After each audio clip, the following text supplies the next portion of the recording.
प्यारे साथियों, आप सभी का स्वागत करता हूं अपने एमआरएस स्टडी परिवार में। तो डियर, आज की इस वीडियो में मैं यहां पे बात करने वाला हूं, जो कि आपको पता है कि कॉन्ट्रैक्ट मैनेजमेंट जो सब्जेक्ट है, इसे हम लोग जो है डिस्कस कर रहे थे। तो इस सब्जेक्ट में हम लोग जो है आज के इस लेक्चर्स में जानेंगे और समझेंगे कि 2022 का जो क्वेश्चंस है बिहार इंजीनियरिंग यूनिवर्सिटीज़ के द्वारा जो क्वेश्चन 2022 में पूछा गया था, उसके बारे में हम लोग जो है यहाँ पे चर्चा करेंगे और डिटेल में हम लोग जो है यहाँ पे चलेंगे और समझेंगे कि क्या होता है। ओके, तो इसमें सबसे पहला जो क्वेश्चंस पूछा गया था, जो कि एमसीक्यू क्वेश्चंस था, मल्टीपल चॉइस क्वेश्चंस थे, उसमें से कोई एक करेक्ट आंसर चूज करना था। तो पहला क्वेश्चन है कि the type of contract in which rate of each particular item is quoted separately is known as item rate contract. है ना, जिस कॉन्ट्रैक्ट में हर एक पार्टिकुलर आइटम के रेट के बेसिस पे लिया जाता है सेपरेटली, उसे आइटम रेट कॉन्ट्रैक्ट कहा जाता है। उसके बाद दूसरा क्वेश्चन है, documents required for pre qualification process include करता है concurrent committees, certificates of completed jobs, detail of organisation along with details of employees. All यहाँ पे सही उत्तर हो जाएगा। अगला क्वेश्चन है, एवरी कॉन्ट्रैक्ट, जितने भी कॉन्ट्रैक्ट होते हैं, in an agreement but every agreement may not be contract. Her contract agreement होता है बट हर एग्रीमेंट कॉन्ट्रैक्ट नहीं होता है। ये स्टेटमेंट क्या है? तो हर एक एग्रीमेंट कॉन्ट्रैक्ट नहीं होता है ना। तो यहाँ पे may not be contract, yes, ये स्टेटमेंट सही है। ठीक है। अगला क्वेश्चन है, the contract which is adopted for delivery of items susceptible to large amount of change the of rate is called, उसको कहते हैं one delivery contract. One delivery contract हमारा होता है। अगला है, letter of intent. Letter of intent जो है ये इशू किया जाता है बाय कॉन्ट्रैक्टर। किसके द्वारा इशू किया जाता है? कॉन्ट्रैक्टर के द्वारा इशू किया जाता है। Which of the following is not included in technical bid? कौन सा टेक्निकल बिड में इंक्लूड नहीं किया जाता है?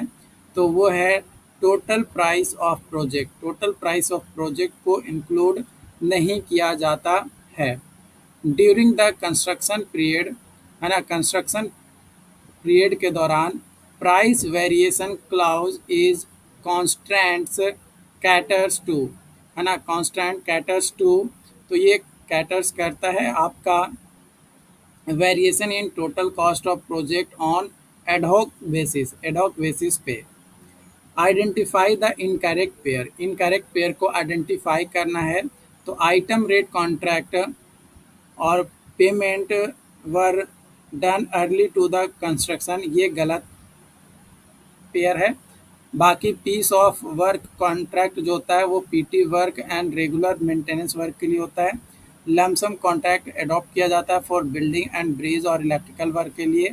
Labour contract not practised in government. Government में प्रैक्टिस नहीं होता, प्राइवेट में होता है। फुल फॉर्म बताना है आपको। पीएससी, पीएससी का फुल फॉर्म क्या होता है? तो इसका फुल फॉर्म होता है आपका प्रोप्रिएट आर्टिकल कॉन्ट्रैक्ट। क्या होता है? Appropriate article contract is the right answer.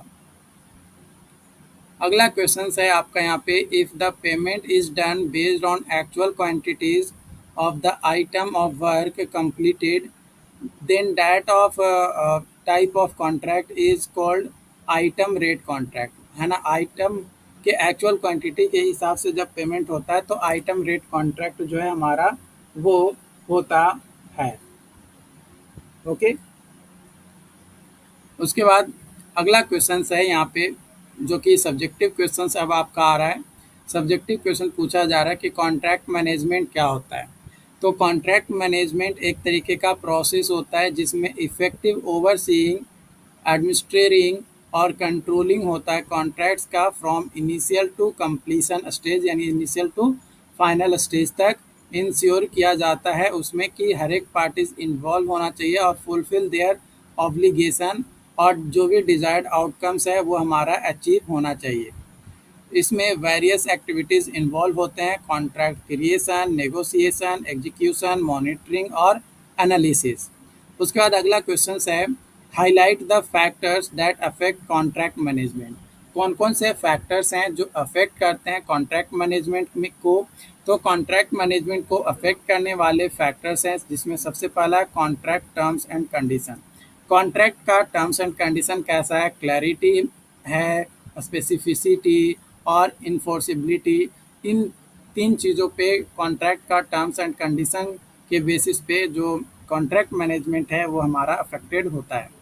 दूसरा आपका होता है स्टेक होल्डर अलाइनमेंट, है ना। स्टेक होल्डर अलाइनमेंट, जो भी स्टेक होल्डर्स हैं उनका झुकाव किस तरीके का है ना। Senior management, departmental, legal, project teams वगैरह सारी चीज़ें हमारा आता है।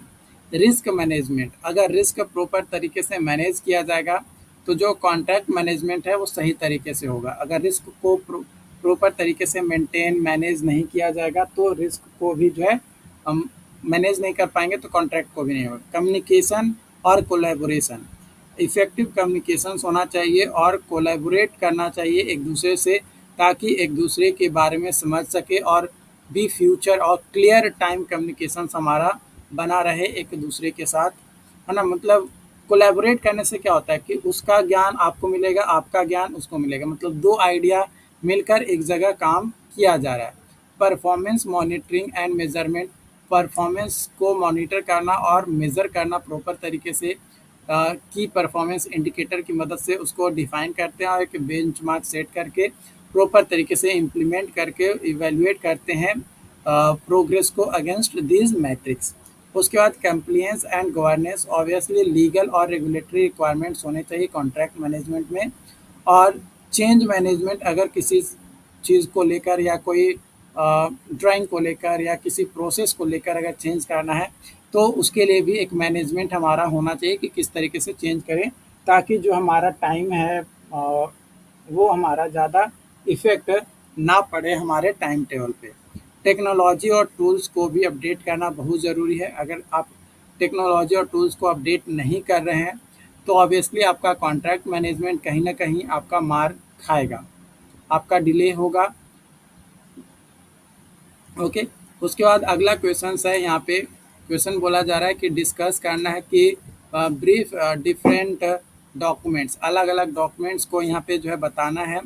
कॉन्ट्रैक्ट डॉक्यूमेंट्स बात किया जाए तो वो फॉर्मलाइज एग्रीमेंट्स होते हैं बिटवीन पार्टीज़ के बीच में, जिसमें बिजनेस ट्रांजेक्शन्स और प्रोजेक्ट से रिलेटेड पॉइंट जो है कही जाती है। This outlines the rights, responsibilities and obligations of each parties, provide करता है क्लैरिटी एंड लीगल प्रोटेक्शंस को। वाइल स्पेसिफिक कंटेंट जो होते हैं कॉन्ट्रैक्ट डॉक्यूमेंट्स के वो वेरी करता है नेचर ऑफ एग्रीमेंट के ऊपर।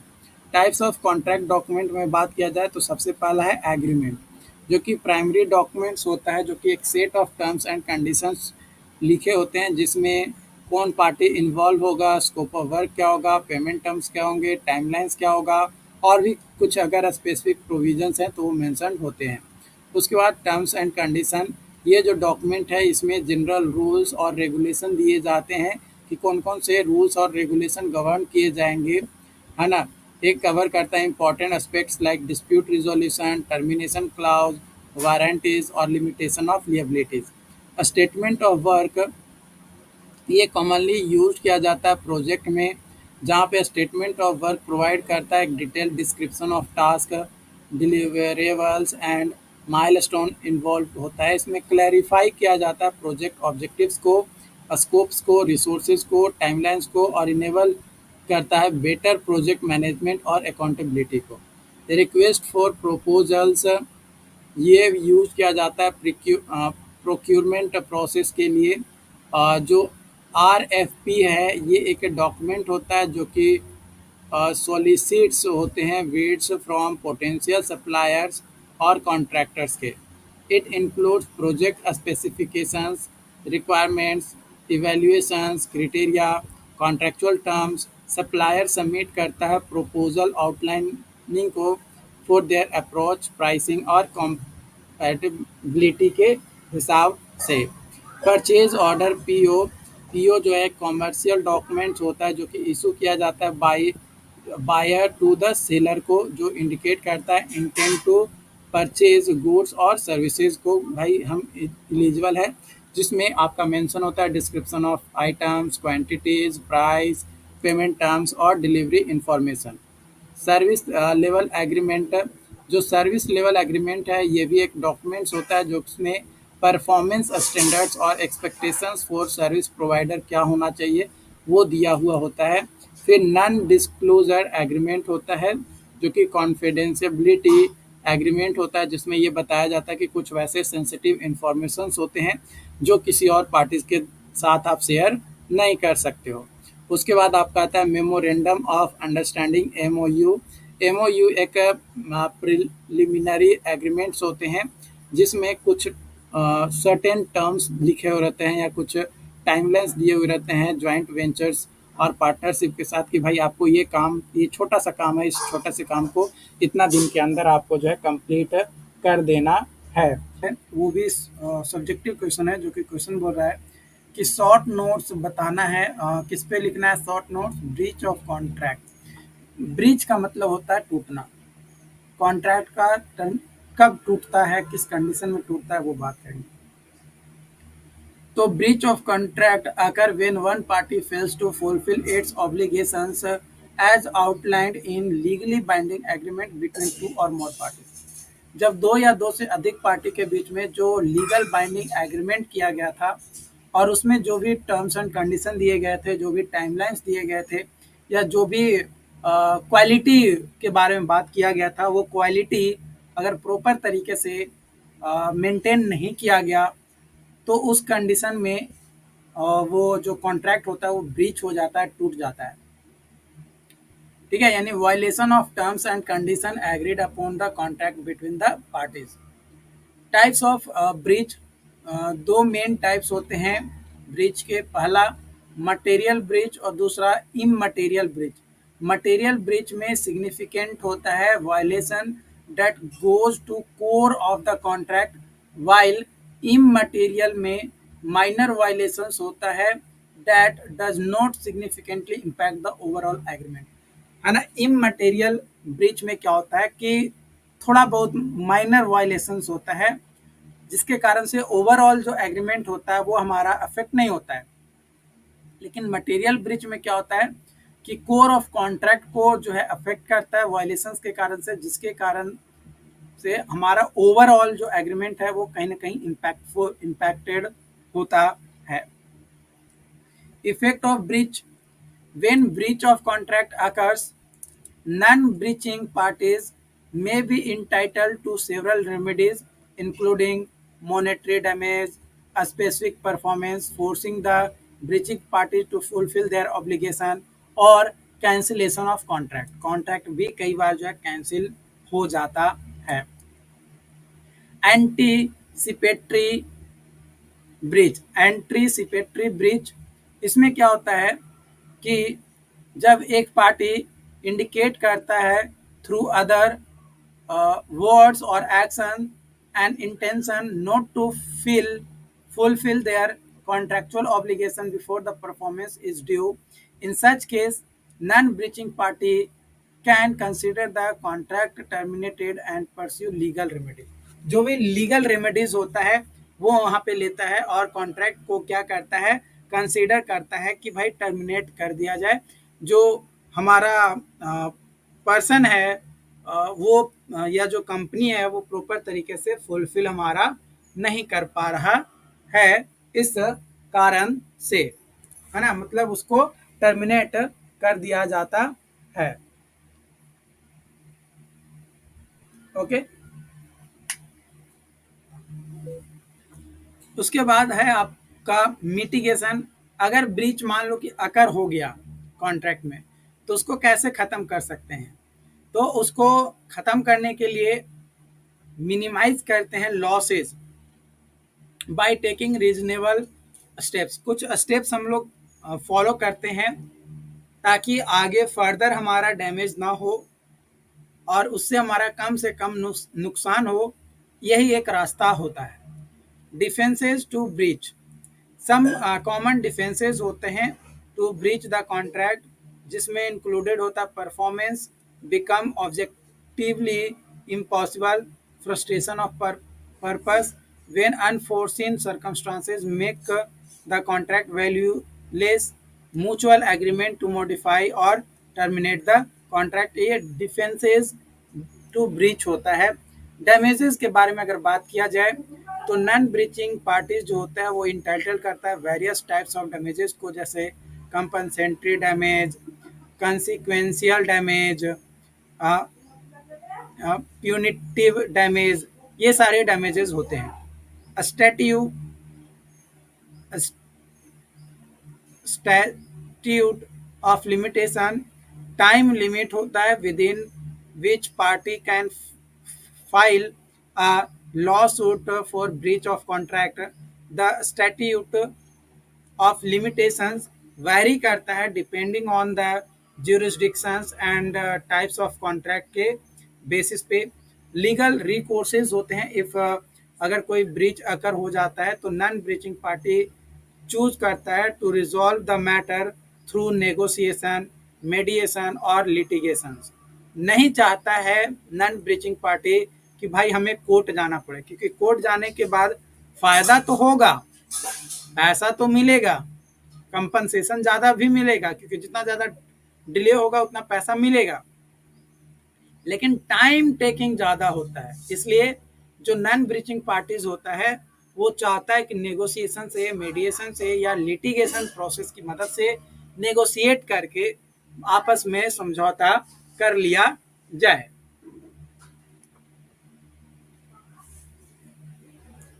Short notes on sales of goods act 1930। जो सेल्स ऑफ गुड्स एक्ट 1930 है, ये एक इम्पॉर्टेंट लेजिस्लेशन है दैट गवर्न करता है sales and purchase of goods in India को। कई सारे प्रोविजंस दिए गए इस एक्ट के अंतर्गत, जिसमें स्कोप के बारे में अगर बात किया जाए तो ये अप्लाई होता है टू इंटायर कंट्री, कवर करता है बोथ मूवेबल और टेंजिबल गुड्स के ऊपर। It does not apply to immovable properties और एक्शनेबल क्लेम्स।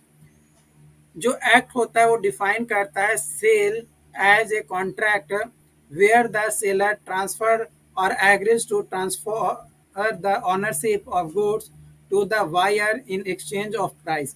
माने पैसा देकर वो अपना ओनरशिप किसी और को दे रहा है, तो उस बीच में जो कॉन्ट्रैक्ट होता है वो एक एक्ट के तौर पे डिफाइन किया जाता है।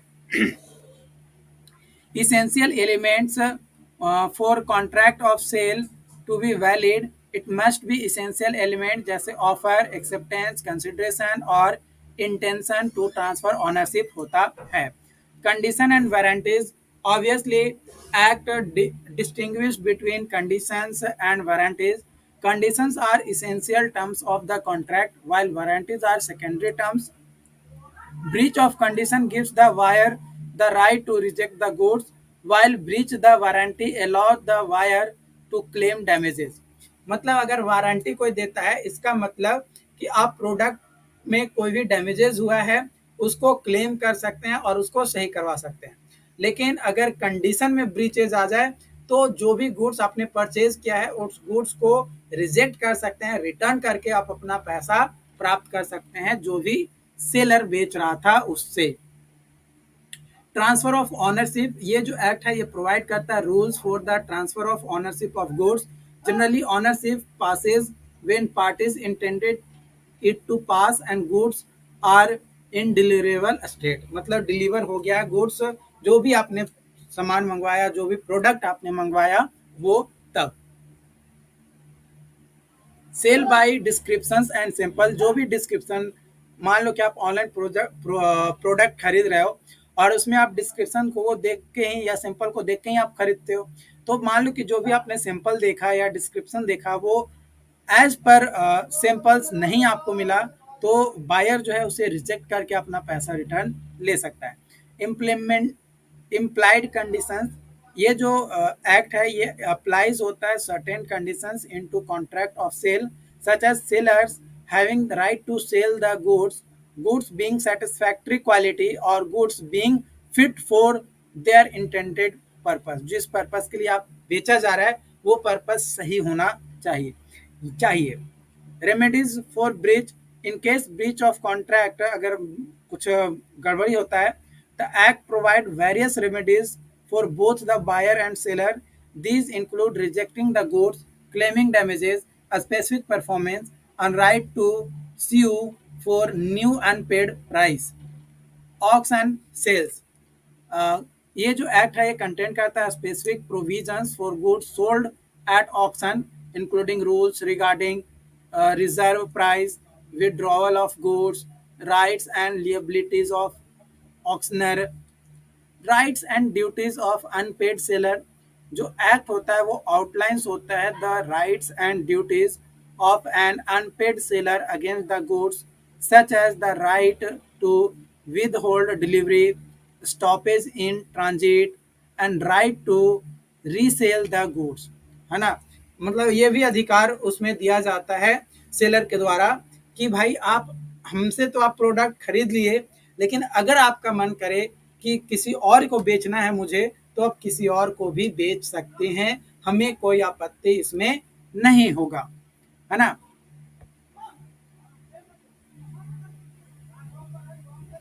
अगला क्वेश्चन है आपका आर्बिट्रेशन के बारे में शॉर्ट नोट्स लिखना है। आर्बिट्रेशन एक मेथड्स होता है जिसकी मदद से जो भी डिस्प्यूट्स होता है उसको ट्रेडिशनल कोर्ट सिस्टम को गए बिना जो डिस्प्यूट्स होता है उसको रिजॉल्व करना, ख़त्म कर लेना ही आर्बिट्रेशन मेथड्स होता है।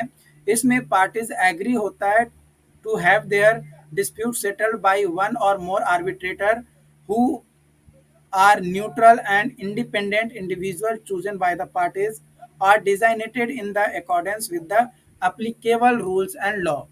इसमें वॉलेंट्री प्रोसेस होता है। वॉलेंट्री प्रोसेस मीनिंग अगर बात किया जाए तो agree to submit their dispute to arbitration. This agreement is usually outlined होता है in contract and can be agreed upon after dispute arises. जैसे ही डिस्प्यूट अराइज होता है उसके बाद इस पे जो है सुनवाई किया जाता है, जो भी कॉन्ट्रैक्ट में एग्रीमेंट में साइन किया हुआ रहता है उसके बेसिस पे। Alternative to litigation, litigation process का ये अल्टरनेटिव होता है।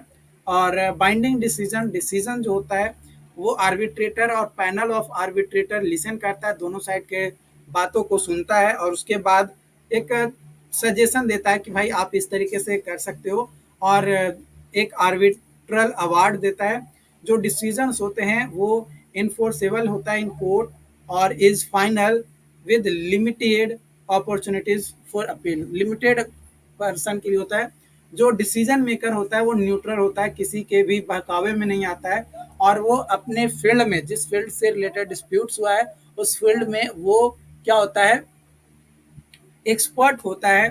फ्लेक्सिबल प्रोसेस होता है और साथ ही साथ आर्बिट्रेशन प्रोसीड जब होता है तो उसमें कॉन्फिडेंशियबिलिटी बात आती है कि भाई आप के साथ हम दोनों मिलकर मीटिंग कर रहे हैं लेकिन इस बात को तीसरे पर्सन के पास में नहीं जाना चाहिए। इंटरनेशनल आर्बिट्रेशन भी होता है, लिमिटेड जुडिशियल रिव्यू इसमें देखने को मिलता है, और कॉस्ट इफेक्टिव होता है, दोनों का पैसा बचत होता है, टाइम का बचत होता है। लिटिगेशन प्रोसेस जो कि कोर्ट में जाके किया जाता है उसमें टाइम टेकिंग होता है, पैसा भी ज़्यादा लगता है।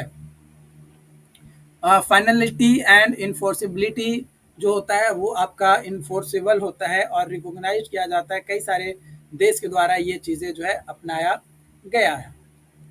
डिस्चार्ज ऑफ कॉन्ट्रैक्ट, ये इस पे भी शॉर्ट नोट्स आपको लिखने के लिए क्वेश्चन जो है पूछा बोला था। डिस्चार्ज ऑफ कॉन्ट्रैक्ट जो है ये टर्मिनेशन और release of parties from their contractual obligation, ये अकर होता है जब parties have fulfilled their obligation or when certain events or circumstances arise that bring the contract to be end। जब contract को ख़त्म करना होता है उस कंडीशन में डिस्चार्ज किया जाता है कॉन्ट्रैक्ट को। इसमें सबसे पहले क्या किया जाता है, परफॉर्मेंस को देखा जाता है through out the work cycle या जो भी कॉन्ट्रैक्ट साइकिल था उसमें एग्रीमेंट को प्रॉपर तरीके से समझा जाता है और उसको किस कंडीशन में टर्मिनेट किया जा सकता है, कब परफॉर्मेंस कंप्लीट होगा और उसको ख़त्म किया जा सकता है। अगर कोई पार्टी ब्रीच करता है एक पार्टीज, तो उसको जो है हम लोग निकाल सकते हैं, कॉन्ट्रैक्ट को टर्मिनेट कर सकते हैं। अगर कोई फ्रस्ट्रेट हो गया काम को देख देख के, तो उस कंडीशन में भी वो अपील कर सकता है कि भाई इसका परफॉर्मेंस सही नहीं है, इसको हटाया जा सके।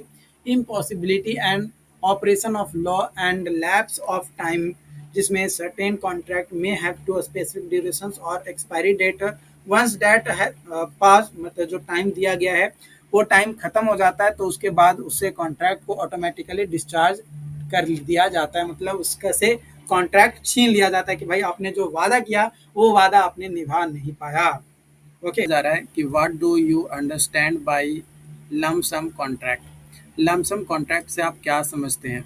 तो लमसम कॉन्ट्रैक्ट एक ऐसा टाइप ऑफ कॉन्ट्रैक्ट है जो कि कंस्ट्रक्शन प्रोजेक्ट में यूज किया जाता है। इस तरीके के कॉन्ट्रैक्ट में कॉन्ट्रैक्टर जो है वो एग्री करता है कोई भी प्रोजेक्ट को कंप्लीट करने के लिए, जिसमें एक fixed and agree upon price होता है जो कि बेस्ड होता है डिटेल प्रोजेक्ट स्पेसिफिकेशंस और प्लान के बेसिस पे कि लगभग हम जो है इतना पैसा चार्ज करेंगे। जो लमसम टर्म है ये सिंगल प्री डिटरमाइंड अमाउंट होता है जो कि कॉन्ट्रैक्टर रिसीव करता है upon successful completing the project. Project को जब सक्सेसफुली कंप्लीट कर लेता है उसके बाद। बात किया जाए एडवांटेज के बारे में, तो प्राइस सर्टेनिटी होता है, मैंने प्राइस एक बार ही मिलता है। One of the main advantage होता है लमसम कॉन्ट्रैक्ट का, that it provides price certainty for both the client and contractor। जो agreed upon lump sum price होता है remains fixed। वो क्या होता है, फिक्स्ड होता है through out the duration of project regardless of any cost increases और अनएक्सपेक्टेड इवेंट्स, है ना, डैट मे अकर, है ना, जो कि अकर होता है।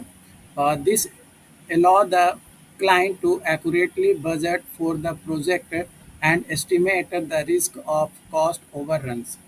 Reduced administrative burden, जो एडमिनिस्ट्रेटिव बर्डन होता है वो कम होता है। क्लियर प्रोजेक्ट स्कोप, जो प्रोजेक्ट का स्कोप होता है वो क्लियर होता है। स्पेसिफिकेशन जो है वेल डिफाइंड आपका होता है। रिस्क एलोकेशंस होते हैं लमसम कॉन्ट्रैक्ट में। क्या होता है कि जो रिस्क होता है वो एलोकेट किया जाता है significant portion of the project risk to the contractor. Since contractor agrees to complete the project within the agreed upon price, they bear the risk of any cost overruns और delay. Competitive bidding होता है क्योंकि lump sum contract में जो पैसा दिया जाता है वो अच्छा खासा दिया जाता है, और कम्पटिटिव बिडिंग होता है कि भाई आपको इतना पैसा दे रहा हूँ, इतना पैसा में आपको ये प्रोजेक्ट को जो है क्या करना है, कंप्लीट कर देना है। उसके बाद अगला क्वेश्चन आपका यहाँ पे दिया गया है, जो कि क्वेश्चन बोला जा रहा है, what risk do general contractor incur by using sub contractor. क्या रिस्क होता है जनरल कॉन्ट्रैक्टर का जब वो सब कॉन्ट्रैक्टर से काम करवाता है? तो general contractor can incur several risk when using sub contractor. Quality and performance, obviously quality and performance जो है कहीं ना कहीं हमारा क्या होता है, मार खाता है, प्रोजेक्ट जो है डिले हो सकता है ना। दूसरा वही है कि प्रोजेक्ट जो शेड्यूल होता है वो डिले हो जाता है। तीसरा coordination and communication, miss communication जो है देखने को मिलता है, लैक ऑफ कोऑर्डिनेशन देखना को मिलता है, और conflicting schedule among the sub contractor. Financial risk, financial risk भी देखने को मिलता है। सब कॉन्ट्रैक्टर में इनकाउंटर फाइनेंशियल डिफिकल्टीज और go out of business during the project. If a sub contractor fails to complete their work और fulfill their contractual obligation, general contractor may have to find a replacement quickly। जितना जल्द से जल्द हो सके उसको replace करके दूसरा लाया जाए। रेपुटेशंस एंड क्लाइंट रिलेशनशिप, जो रेपुटेशंस होते हैं और जो क्लाइंट रिलेशनशिप्स होता है वो प्रॉपर तरीके से मेंटेन करना बहुत ज़रूरी होता है।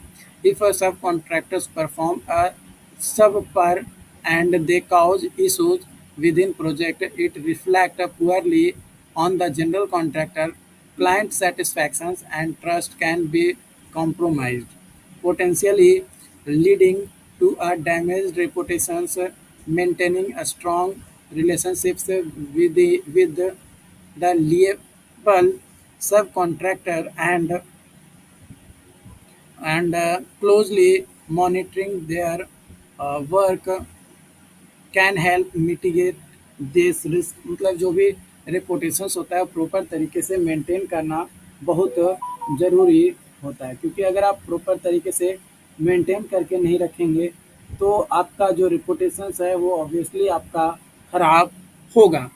ओके, अगला क्वेश्चन है, डिफरेंस बताना है एग्रीमेंट और कॉन्ट्रैक्ट के बीच में।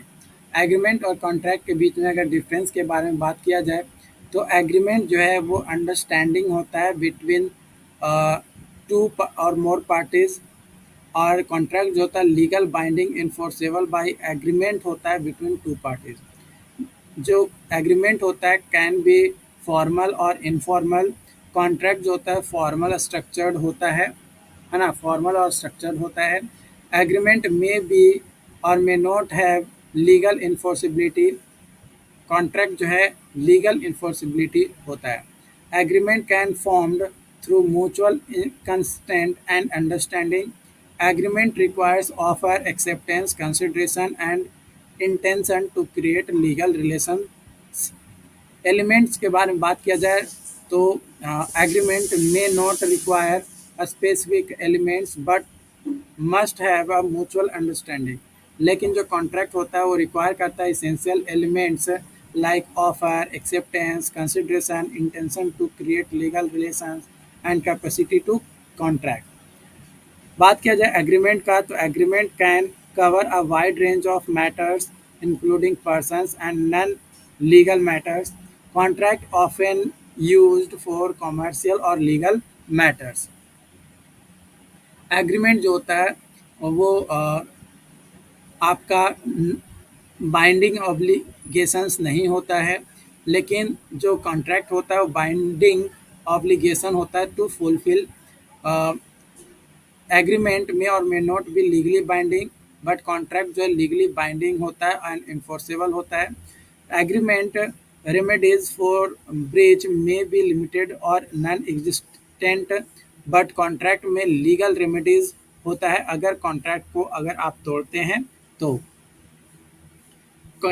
एग्रीमेंट कैन बी रिटेन और वर्बल और फॉर्मल और इनफॉर्मल, बट जो कॉन्ट्रैक्ट होता है वो राइटिंग में होता है और उसमें इंश्योर किया जाता है क्लैरिटी और एविडेंस ऑफ एग्रीमेंट का।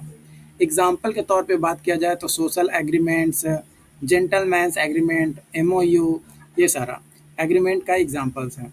कॉन्ट्रैक्ट का एग्जाम्पल बात किया जाए तो employment contract, lease agreement, sales contract, ये तमाम चीज़ें यहाँ पे आता है। बात किया जाए अगला क्वेश्चन की तो अगला क्वेश्चन है आपका, डिफरेंस बताना है between contract of indemnity and contract of guarantee. Contract of indemnity जो होता है ये कैसा कॉन्ट्रैक्ट होता है, in which one party agrees to compensate the other for any loss of damage suffered. और कॉन्ट्रैक्ट ऑफ गारंटी जो होता है एक ऐसा कॉन्ट्रैक्ट होता है जिसमें एक पार्टी जो है प्रॉमिस करता है टू रिस्पॉन्सिबल फॉर द डेप्थ or obligation to another party, मतलब एक पार्टी से दूसरी पार्टी को करता है। बात किया जाए हमारा contract of indemnity. Contract of indemnity में दो पार्टी होता है, इंडेमिनीफायर जो कि प्रोमिसर होता है और दूसरा इंडेमिनिटी होल्डर जो कि प्रोमिसी होता है। लेकिन कॉन्ट्रैक्ट ऑफ गारंटी में जो है आपका तीन पार्टी होता है, प्रिंसिपल, डेबिटर जो कि डेबिटर होता है, क्रिएटर, क्रेडिटर्स और सीरेटर्स यानी गारंटर। कॉन्ट्रैक्ट ऑफ इंडेमिनिटी में to compensate for the loss of damage और suffered by the indemnity holders, but आपका कॉन्ट्रैक्ट ऑफ गारंटी में आपका होता है इंश्योर करता है परफॉर्मेंस ऑफ डेप्थ and obligation by the principal debtors. Contract of indemnity में प्राइमरी लिएबिलिटी जो होता है वो इंडेमनीफायर्स होता है, जो कि directly liable to the indemnity holders होता है। और आपका कॉन्ट्रैक्ट ऑफ गारंटी में सेकेंडरी लिएबिलिटी होता है, जिसमें गारंटर जो होता है वो लिएबल होता है only if the principal debtors fails to perform the obligations. उसके बाद जो कॉन्ट्रैक्ट ऑफ इंडेमनिटी है उसमें ऑब्लिगेशंस और लिएबिलिटी एग्जिस्ट करता है, बट कॉन्ट्रैक्ट ऑफ गारंटी में हमारा इन्वॉल्व होता है फ्यूचर और कंटीजेंट ऑब्लिगेशन और लिएबिलिटीज। हमारा कॉन्ट्रैक्ट ऑफ इंडेमनिटी में कंसिडर किया जा consideration is not always necessary, but हमारा कॉन्ट्रैक्ट ऑफ गारंटी में कंसिडरेशन नेसेसरी होता है। कॉन्ट्रैक्ट ऑफ इंडेमनिटी में टर्मिनेट्स होता है on the happening of a specific events और fulfilment of the indemnifier liability, but contract of guarantees में terminates when debt or obligation guarantee is discharged or parties agrees to release the guarantor, है ना। तो इस तरीके से कई सारे डिफरेंसेस मैंने बता दिए। शॉर्ट नोट्स लिखना है capacity of properties, free consent और लॉफुल कंस्टेंट। इस टॉपिक पे क्वेश्चंस मैंने होमवर्क के तौर पे आपको दिया था। कुछ लोगों ने मेरे पास शेयर किया, बट कुछ लोगों ने इसे शेयर नहीं किया। हो सकता है कि वो इग्नोर कर दिए होंगे, वो इग्नोर करना चाह रहे होंगे कि इससे क्या होने वाला है, इससे तो कुछ होने वाला है नहीं, होने जाने वाला है नहीं, बना के भेज दूंगा फिर भी कुछ नहीं होने वाला है। खैर, लोगों की सोच को सैल्यूट करता हूँ, बट जिन्होंने भेजा उनको तहे दिल से शुक्रिया। ओके, तो कैपेसिटी ऑफ प्रॉपर्टीज पार्टीज, है ना, capacities of parties. Capacity refer करता है legal ability of individual to enter into contract. In order for contract to be valid, all parties involved must have the mental competence or legal capacity to understand or undertake the obligation of the contract. Capacity can be affected by various factors such as age, mental competence, intoxications, and certain legal disabilities. Minors, individuals with mental incapability, those under the influence of drugs or alcohol may lack of capacity to enter into the legally binding contract. Free consent एक essential elements होता है जो कि valid contract का part है। इसका मतलब होता है कि पार्टी जो होता है वो इन्वॉल्व करता है और must entered into the contract willingly without any coercions, undue influence, fraud, misrepresentations or mistakes. Free consent ensure करता है डैट एग्रीमेंट जो है वो वॉलंटरी है और पार्टी फुलफिल अंडरस्टैंड समझ रहा है हमारा जो भी टर्म्स और इम्प्लीमेंट करता है कॉन्ट्रैक्ट पे। If consent is obtained through improper means, if there are any defects is obtaining constant, अगर किसी तरीके का डिफेक्ट्स आता है तो उस कंडीशन में हमारा कंस्टेंट ऑब्टेन होता है और वहाँ पे वाइडेबल हो जाता है at the option of the agreed parties. Lawful constant consent जो है ये ऑब्टेन किया जाता है in accordance with the law और for a contract to be valid, जहाँ पे कॉन्ट्रैक्ट जो होता है वैलिड होता है। द कंसेंट जो कंसेंट होता है of the parties must be obtained for the lawful purpose and must not evolve any illegal activities, कोई भी इलीगल एक्टिविटीज में। If a contract is based on unlawful consent such as agreement to commit a crime or engage in fraudulent activities, it may be considered void and unenforceable by the court, है ना। Court के द्वारा अनफोर्सेबल या void consider किया जाता है। Lawful consent ensure करता है that contracts are entered into with integrity, यानी सत्य निष्ठा के साथ ईमानदारी पूर्वक, जो इथिकल वे है उससे वो काम करेगा। विद लीगल स्टैंडर्ड्स, जो भी लीगल स्टैंडर्ड्स है उसके साथ कंपाइल करेगा। अगला क्वेश्चन है what is work contract tax. Works contract act tax क्या होता है? तो एक ऐसा टैक्स होता है जो कि लीव्ड होता है on execution of work contract पे। The work contract involve the combination of goods and services for the purpose of construction, fabrication, installation और एनी अदर रिलेटेड एक्टिविटीज। जो टैक्स एप्लीकेबल होता है any countries and designed to ensure that government receives revenue from such contracts, वो tax हमारा कहलाता है works contract tax. In context of construction firm, work contract act tax वो applicable होता है when firm enters into a contract to provide both goods यानी material और services यानी labour for the construction project. Tax is levied on the value of the contract, which includes the cost of material, labor charges, and any other charges related to the execution of the contract. अगला question है how it is applicable to the construction firm. कैसे applicable होता है? The specific rules and rates of work contract tax can vary depending upon the country or jurisdiction. In some cases, tax may be imposed by the central government. Central government के द्वारा ये जो tax है वो implement किया जाता है। While in others, it may be imposed by the state or local authorities. State या लोकल अथॉरिटीज के द्वारा भी कई बार ये इम्पोज किया जाता है। It is important for construction firm, ये कंस्ट्रक्शन फर्म के लिए बहुत ही ज़्यादा इम्पॉर्टेंट होता है। और to be aware of the applicable law and regulation regarding work contract tax in their jurisdiction.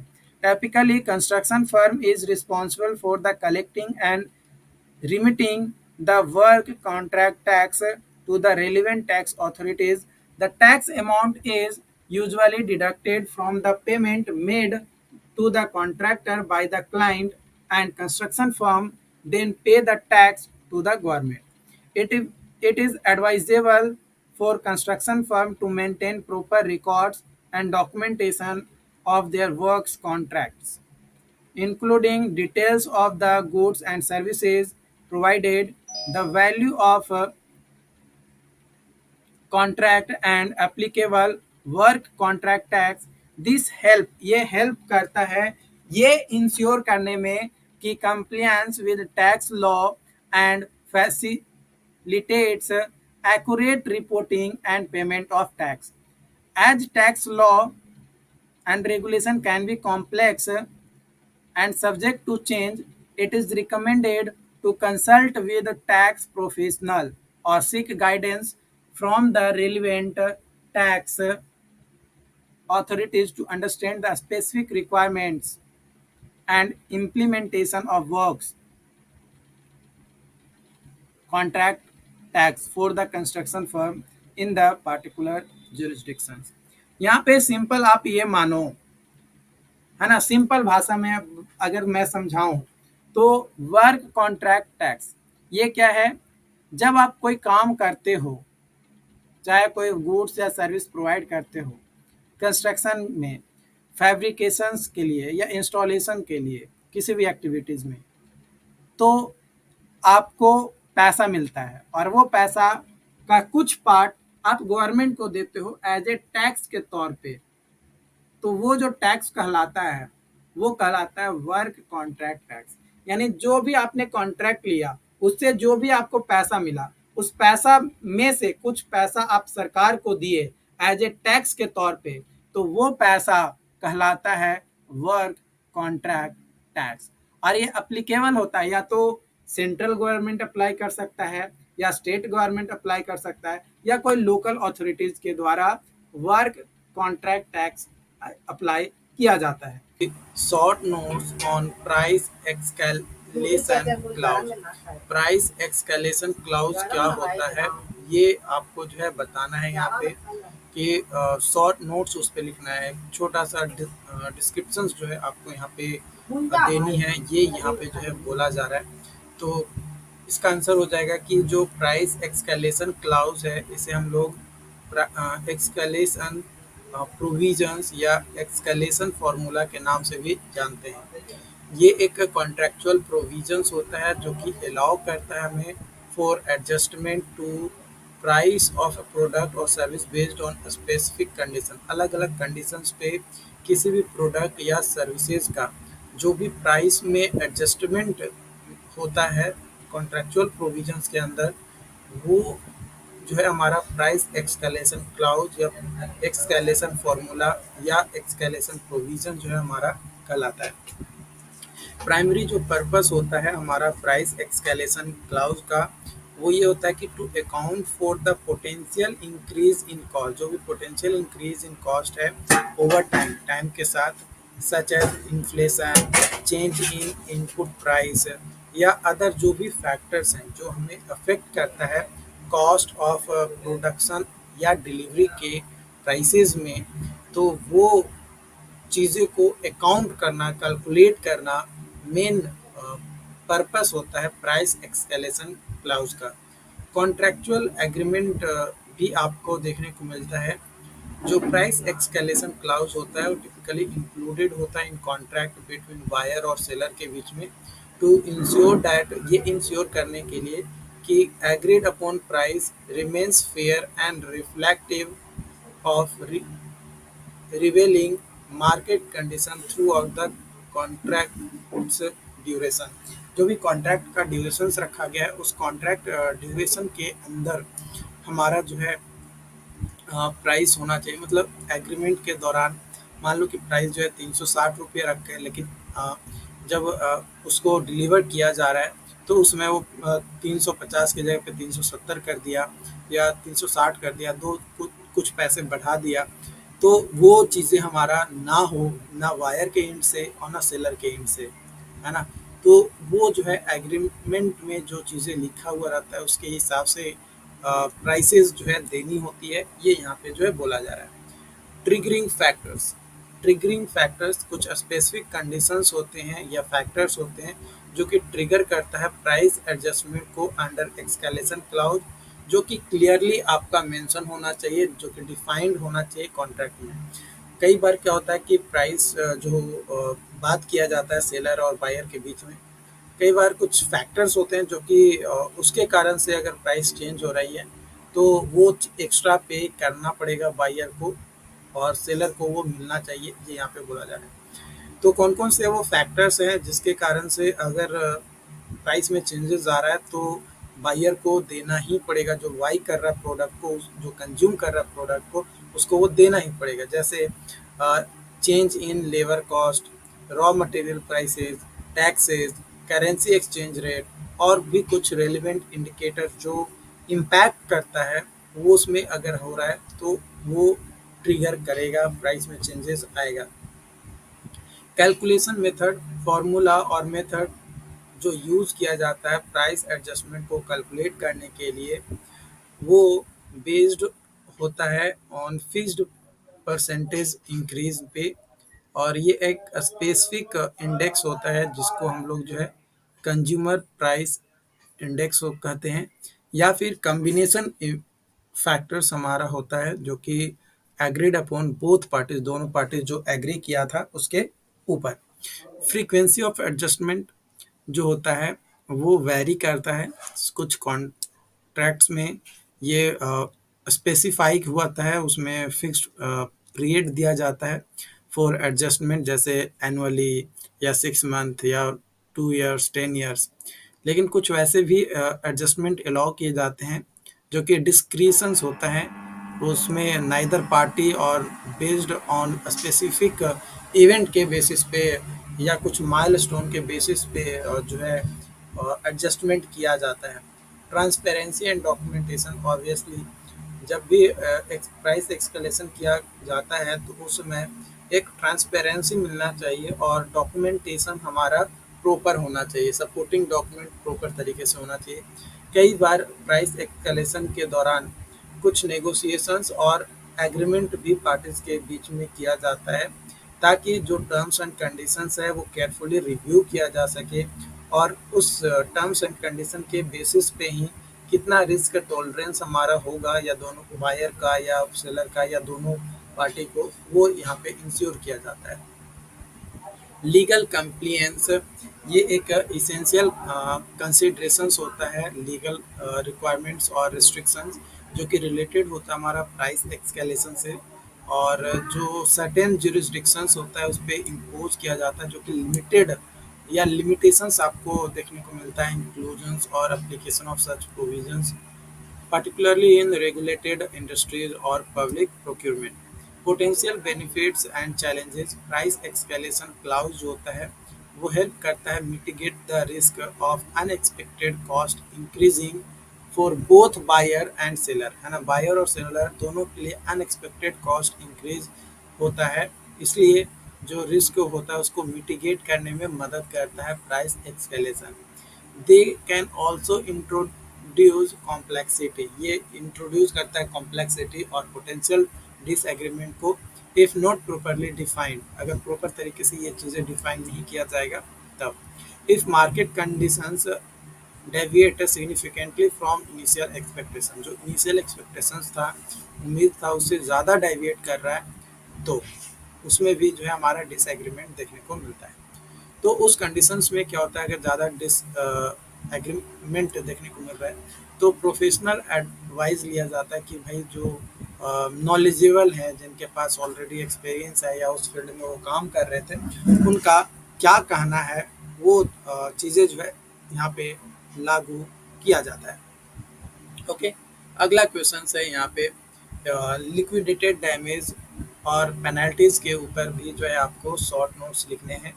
तो सबसे पहले हम लोग बात करते हैं यहाँ पे लिक्विडेटेड डैमेज के बारे में।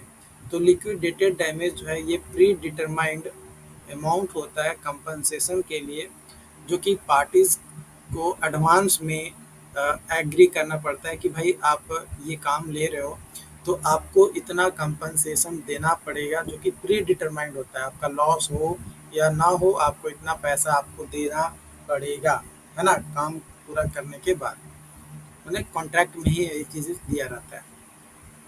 They are specified in contract as a reasonable estimate of the actual damages that may arise if party breaches the contract। और ये उसमें ये मदद करता है लिक्विडेटेड डैमेज, जो अगर कोई ब्रीच करता है कॉन्ट्रैक्ट को, मतलब का पार्टी, कोई पार्टी है जो कॉन्ट्रैक्ट उसने साइन किया उसको तोड़ना चाहता है उस कंडीशंस में।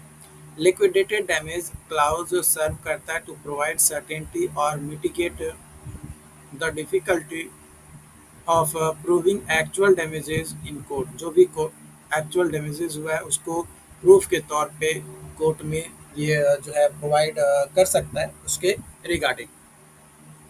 जो पर्पस होता है हमारा कंपनसेट का, वो non breaching party for losses suffer due to breach rather than punishing the breaching party, मतलब पनिशमेंट देने से अच्छा है कि कुछ कंपनसेशन लेकर उसको छोड़ दिया जाए, ये मेन मकसद होता है।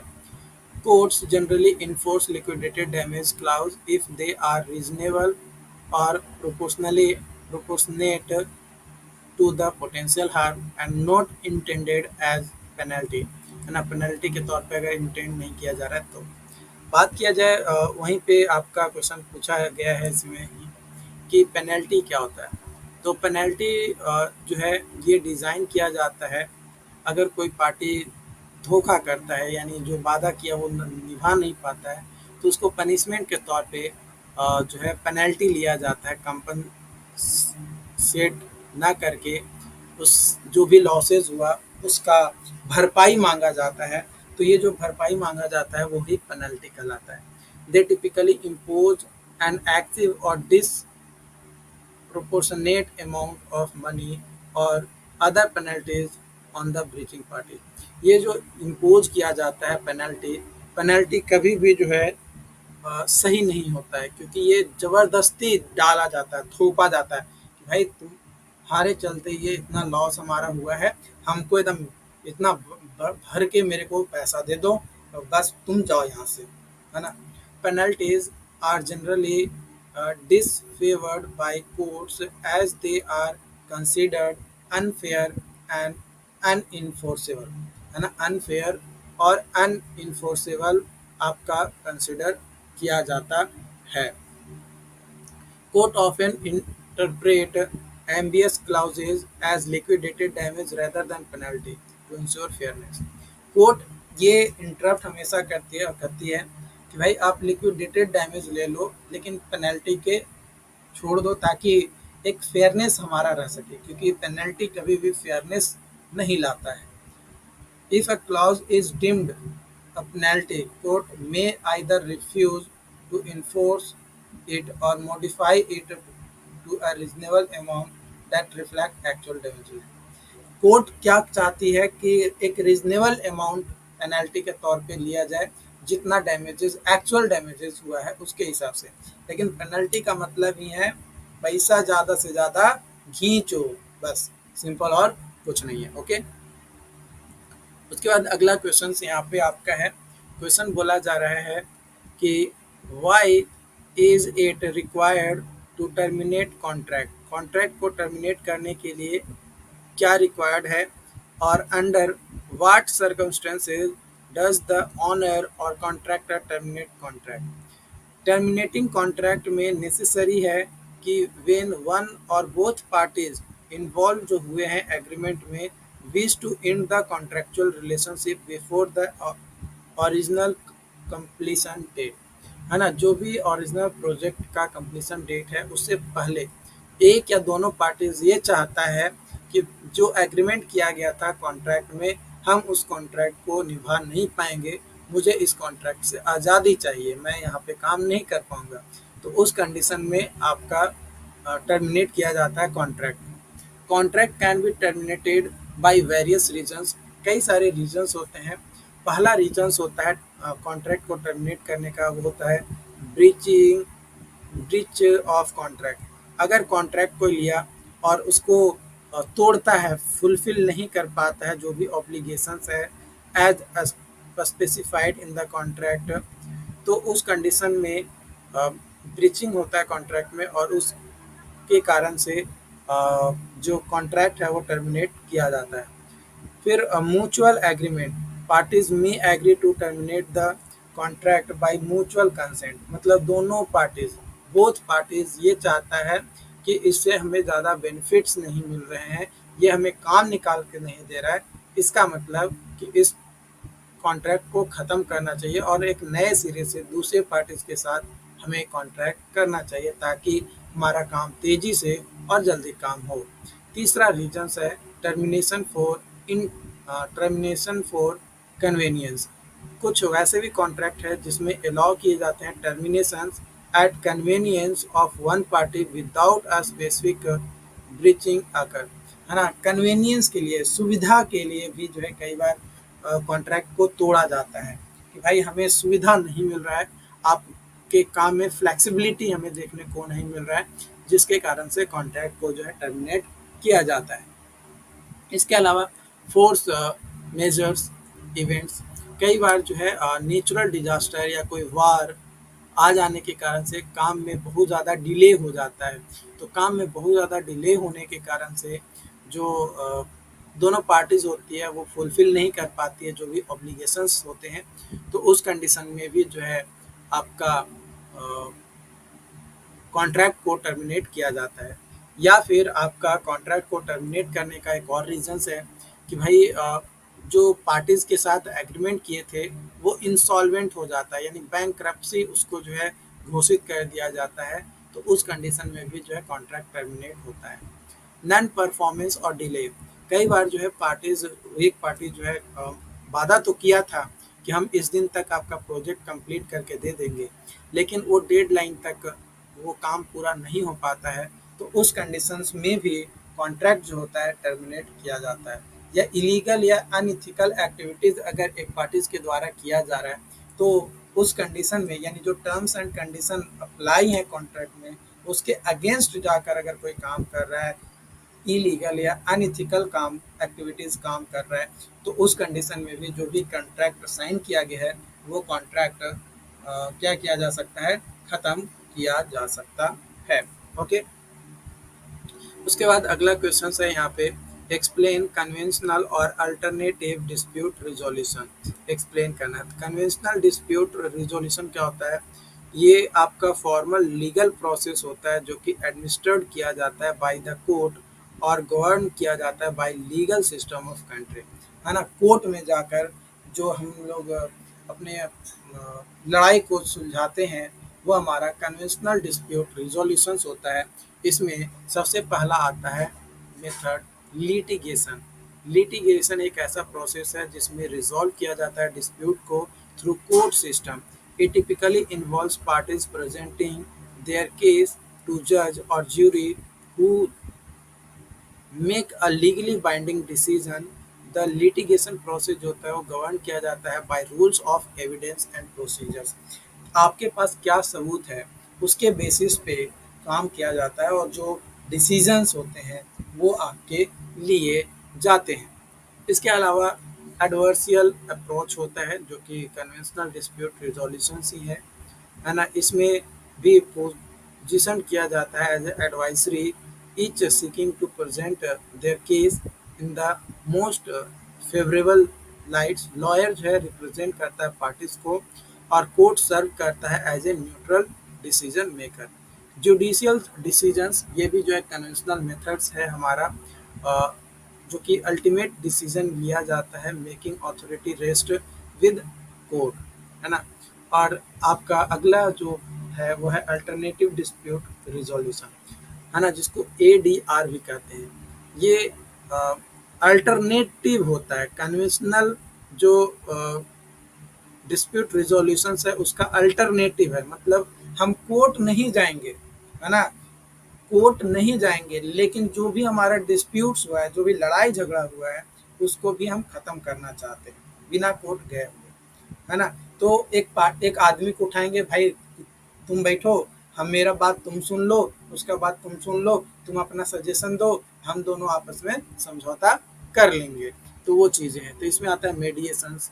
मेडिएशन में थर्ड पार्टी जो कि न्यूट्रल पार्टी को लिया जाता है जिसको मेडिएटर कहा जाता है और उसके म्यूचुअल एक्सेप्टेबल रिजोल्यूशन जो है यहाँ पे निकल कर आता है बिना कोर्ट में गए हुए और आसानी से हो जाता है। पैसा खर्च भी नहीं होता है, कम टाइम भी लगता है, लेकिन अगर कोर्ट में गए तो पैसा ज़्यादा लगेगा, टाइम भी ज़्यादा आपका लगता है। इसके अलावा अल्टरनेटिव डिस्प्यूट रिजोल्यूशन में आर्बिट्रेशन है।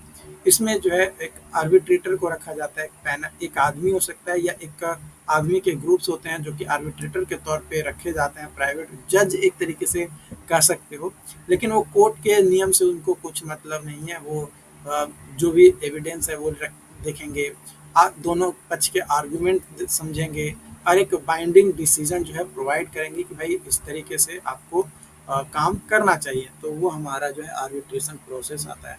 नेगोशिएशन, बिना कोई थर्ड पार्टी को इन्वॉल्व किए हुए आपस में हम लोग समझौता कर लें कि भाई देखो तुम्हारा भी लॉस हो रहा है, मेरा भी लॉस हो रहा है, क्यों ना दोनों आपस में बैठ कर समझौता कर लें, सेटलमेंट कर लें, ताकि न तुम लॉस में रहो न हम लॉस में रहें, दोनों बीच बीच का रास्ता अपना लेते हैं। तो वो जो बीच बीच का रास्ता अपना रहे हैं वो हमारा नेगोशिएशंस कहलाता है। कॉन्सिलिएशंस, कॉन्सिलिएशन जो है इसमें थर्ड पार्टी को एज ए कॉन्सिलेटर के तौर पर रखा जाता है, उसको असिस्ट किया जाता है पार्टीज को in reaching the resolutions by facilitating communication, offering suggestions और प्रोपोजिंग पोटेंशियल सॉल्यूशन। एक मतलब एक ऐसा व्यक्ति को रखा जाता है जिससे बस कम्युनिकेशन के लिए या सजेशंस के लिए या कोई पोटेंशियल सॉल्यूशन अगर आपको मिल रहा है तो सॉल्यूशन बताने के लिए रखा जाता है, तो कॉन्सिलिएशन कहलाता है। कोलैबोरेटिव लॉ, कई बार जो है ईच पार्टीज रीटेंस करता है स्पेशली ट्रेंड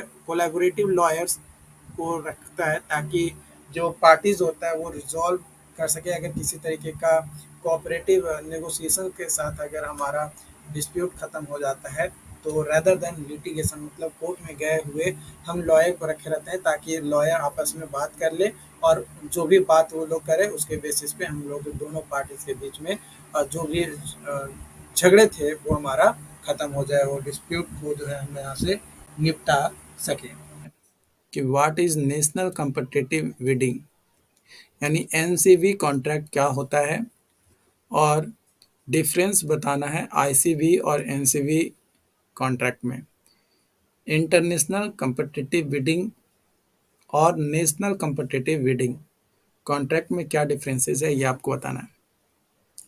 तो नेशनल कॉम्पिटिटिव बिडिंग कॉन्ट्रैक्ट जो है एक ऐसा प्रोक्योरमेंट मेथड है जिसमें यूज किया जाता है बाय गवर्नमेंट और public entities to obtain goods, works और सर्विसेज, जो यूज किया जाता है गवर्नमेंट के द्वारा within the country. It involves inviting bids from multi suppliers और contractors within particular countries. मतलब जिस देश में ये एनसीबी है, मतलब जिस देश का निकाला गया है उसी देश का वो होना चाहिए। मतलब अगर अपना इंडिया में बिड निकाला गया तो अपना इंडिया के ही लोग उस बिडिंग प्रोसेस में पार्टिसिपेट करेंगे, तो अगेंस्ट ईच अदर, ताकि कॉन्ट्रैक्ट सिक्योर रहे।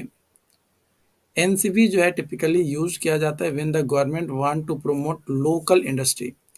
एनसीबी जो कॉन्ट्रैक्ट होता है ये इसलिए किया जाता है ताकि गवर्नमेंट प्रमोट करना चाहते हैं लोकल इंडस्ट्री को, इनकरेज करना चाहते हैं डोमेस्टिक कंपटीशंस को, और इंश्योर करना चाहती है project benefits stay with in the country.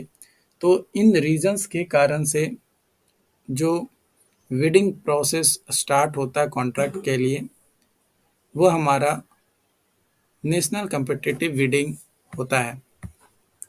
वही बात किया जाए इंटरनेशनल कॉम्पिटिटिव बिडिंग में, तो इसमें डोमेस्टिक और फॉरेन सप्लायर या कॉन्ट्रैक्टर पार्टिसिपेट करते हैं और इसमें गवर्नमेंट का मेन मकसद होता है कि वैल्यू ऑफ मनी हमें बेस्ट मिले, और जो एम होता है वो होता है कि ब्रॉडर पूल ऑफ वाइडर, मतलब जितना ज़्यादा कंपटीशन होगा उतना ज़्यादा बेनिफिट्स आपको गवर्नमेंट को देखने को मिलेगा, यानी कंपटीशंस को इंक्रीज करने के लिए ये किया जाता है। डिफरेंस बात किया जाए तो नेशनल कॉम्पिटिटिव बिडिंग में सप्लायर जो है रिस्ट्रिक्टेड होते हैं जो कि विद इन कंट्री के होते हैं, लेकिन इंटरनेशनल कॉम्पिटिटिव बिडिंग में ओपन टू बोथ डोमेस्टिक और इंटरनेशनल सप्लायर या कॉन्ट्रैक्टर होता है।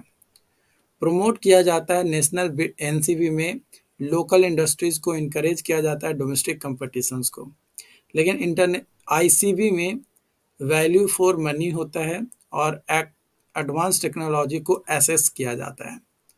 रिस्ट्रिक्ट किया जाता है डोमेस्टिक एंटिटीज को, लेकिन इसमें कोई रिस्ट्रिक्शंस नहीं होता है, ओपन होता है डोमेस्टिक और फॉरेन एंटिटीज। एनसीबी में लिमिटेड होता है डोमेस्टिक सप्लायर और कॉन्ट्रैक्टर के बीच में ही कंपटीशन होता है, लेकिन आईसीबी में जो कंपटीशंस होता है वो डोमेस्टिक और इंटरनेशनल के बीच में होता है, यानी यहाँ पे कंपटीशन जो है बढ़ जाता है, ज़्यादा कंपटीशन हो जाता है। प्रोजेक्ट बेनिफिट्स जो मिलते हैं वो कंट्री के अंदर ही मिलता है एनसीबी में, लेकिन आईसीबी में जो है इंटरनेशनल एक्सपर्टीज और टेक्नोलॉजी एक्सेस किया जाता है। यहाँ पे डायरेक्ट इंटरनेशनल प्राइस कंपैरिजन नहीं किया जाता है, लेकिन यहाँ पे डायरेक्ट प्राइस कंपैरिजन किया जाता है आईसीबी में। ओके, इस तरीके से और डिफरेंसेस आपके दिए जाते हैं, तो उन डिफरेंसेस को आप अपने हिसाब से देख सकते हो। यहाँ पे अगला जो क्वेश्चंस यहाँ पे दिया गया है वो क्वेश्चन है what is the post implementation review. Post implementation review क्या होता है और when should you do a post implementation review. तो पोस्ट इम्प्लीमेंटेशन रिव्यू, जिसको पीआईआर कहते हैं, एक स्ट्रक्चर्ड वैल्यूएशन कंडक्ट किया जाता है after the completion of project. उसमें इनिशिएटिव किया जाता है और सिस्टम इम्प्लीमेंट किया जाता है। इट्स पर्पस ये होता है कि जो आउटकम हमें मिला वो एसेसिबल है कि नहीं, सक्सेस फैक्टर्स, और क्या हमें इसके एंड ओवर से सीखने को मिला, वो चीज़ें जो है यहाँ पे रिव्यू किया जाता है। रिव्यू जो है टाइपिकली कैरिड आउट किया जाता है by the project team stakeholders or independent group to objectively analyze the project के performance को analyze करना against its intended goals और objectives। जो प्राइमरी ऑब्जेक्टिव्स होते हैं पोस्ट इम्प्लीमेंटेशन रिव्यू का, वो होता है इवेल्युएट करना सक्सेस को, आइडेंटिफाई करना लेसन लर्न, क्या क्या सीखे, हाईलाइट क्या है, बेस्ट प्रैक्टिसेस को कैप्चर करना, इम्प्रूव करना प्रोसेसेस को, जो भी प्रोसेस अप्लाई किए गए उसको इम्प्रूव करना, और प्रोवाइड करना अकाउंटेबिलिटी को। ओके। जो टाइमिंग होता है पोस्ट इम्प्लीमेंटेशन रिव्यू का, वो डिपेंड करता है प्रोजेक्ट नेचर्स के ऊपर, कॉम्प्लेक्सिटी के ऊपर और ड्यूरेशन के ऊपर।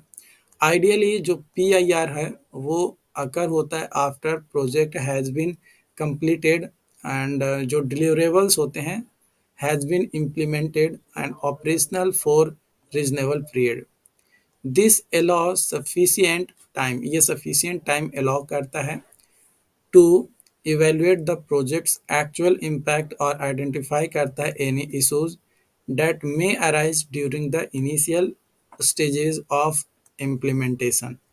जो स्पेसिफिक टाइमलाइन होता है फॉर पोस्ट इम्प्लीमेंटेशन रिव्यू को कंडक्ट करने के लिए वो वैरी करता है, बट इज टिपिकली परफॉर्म्ड किया जाता है with in 3 to 6 month after project completion, है ना, 3 to 6 month after project completion.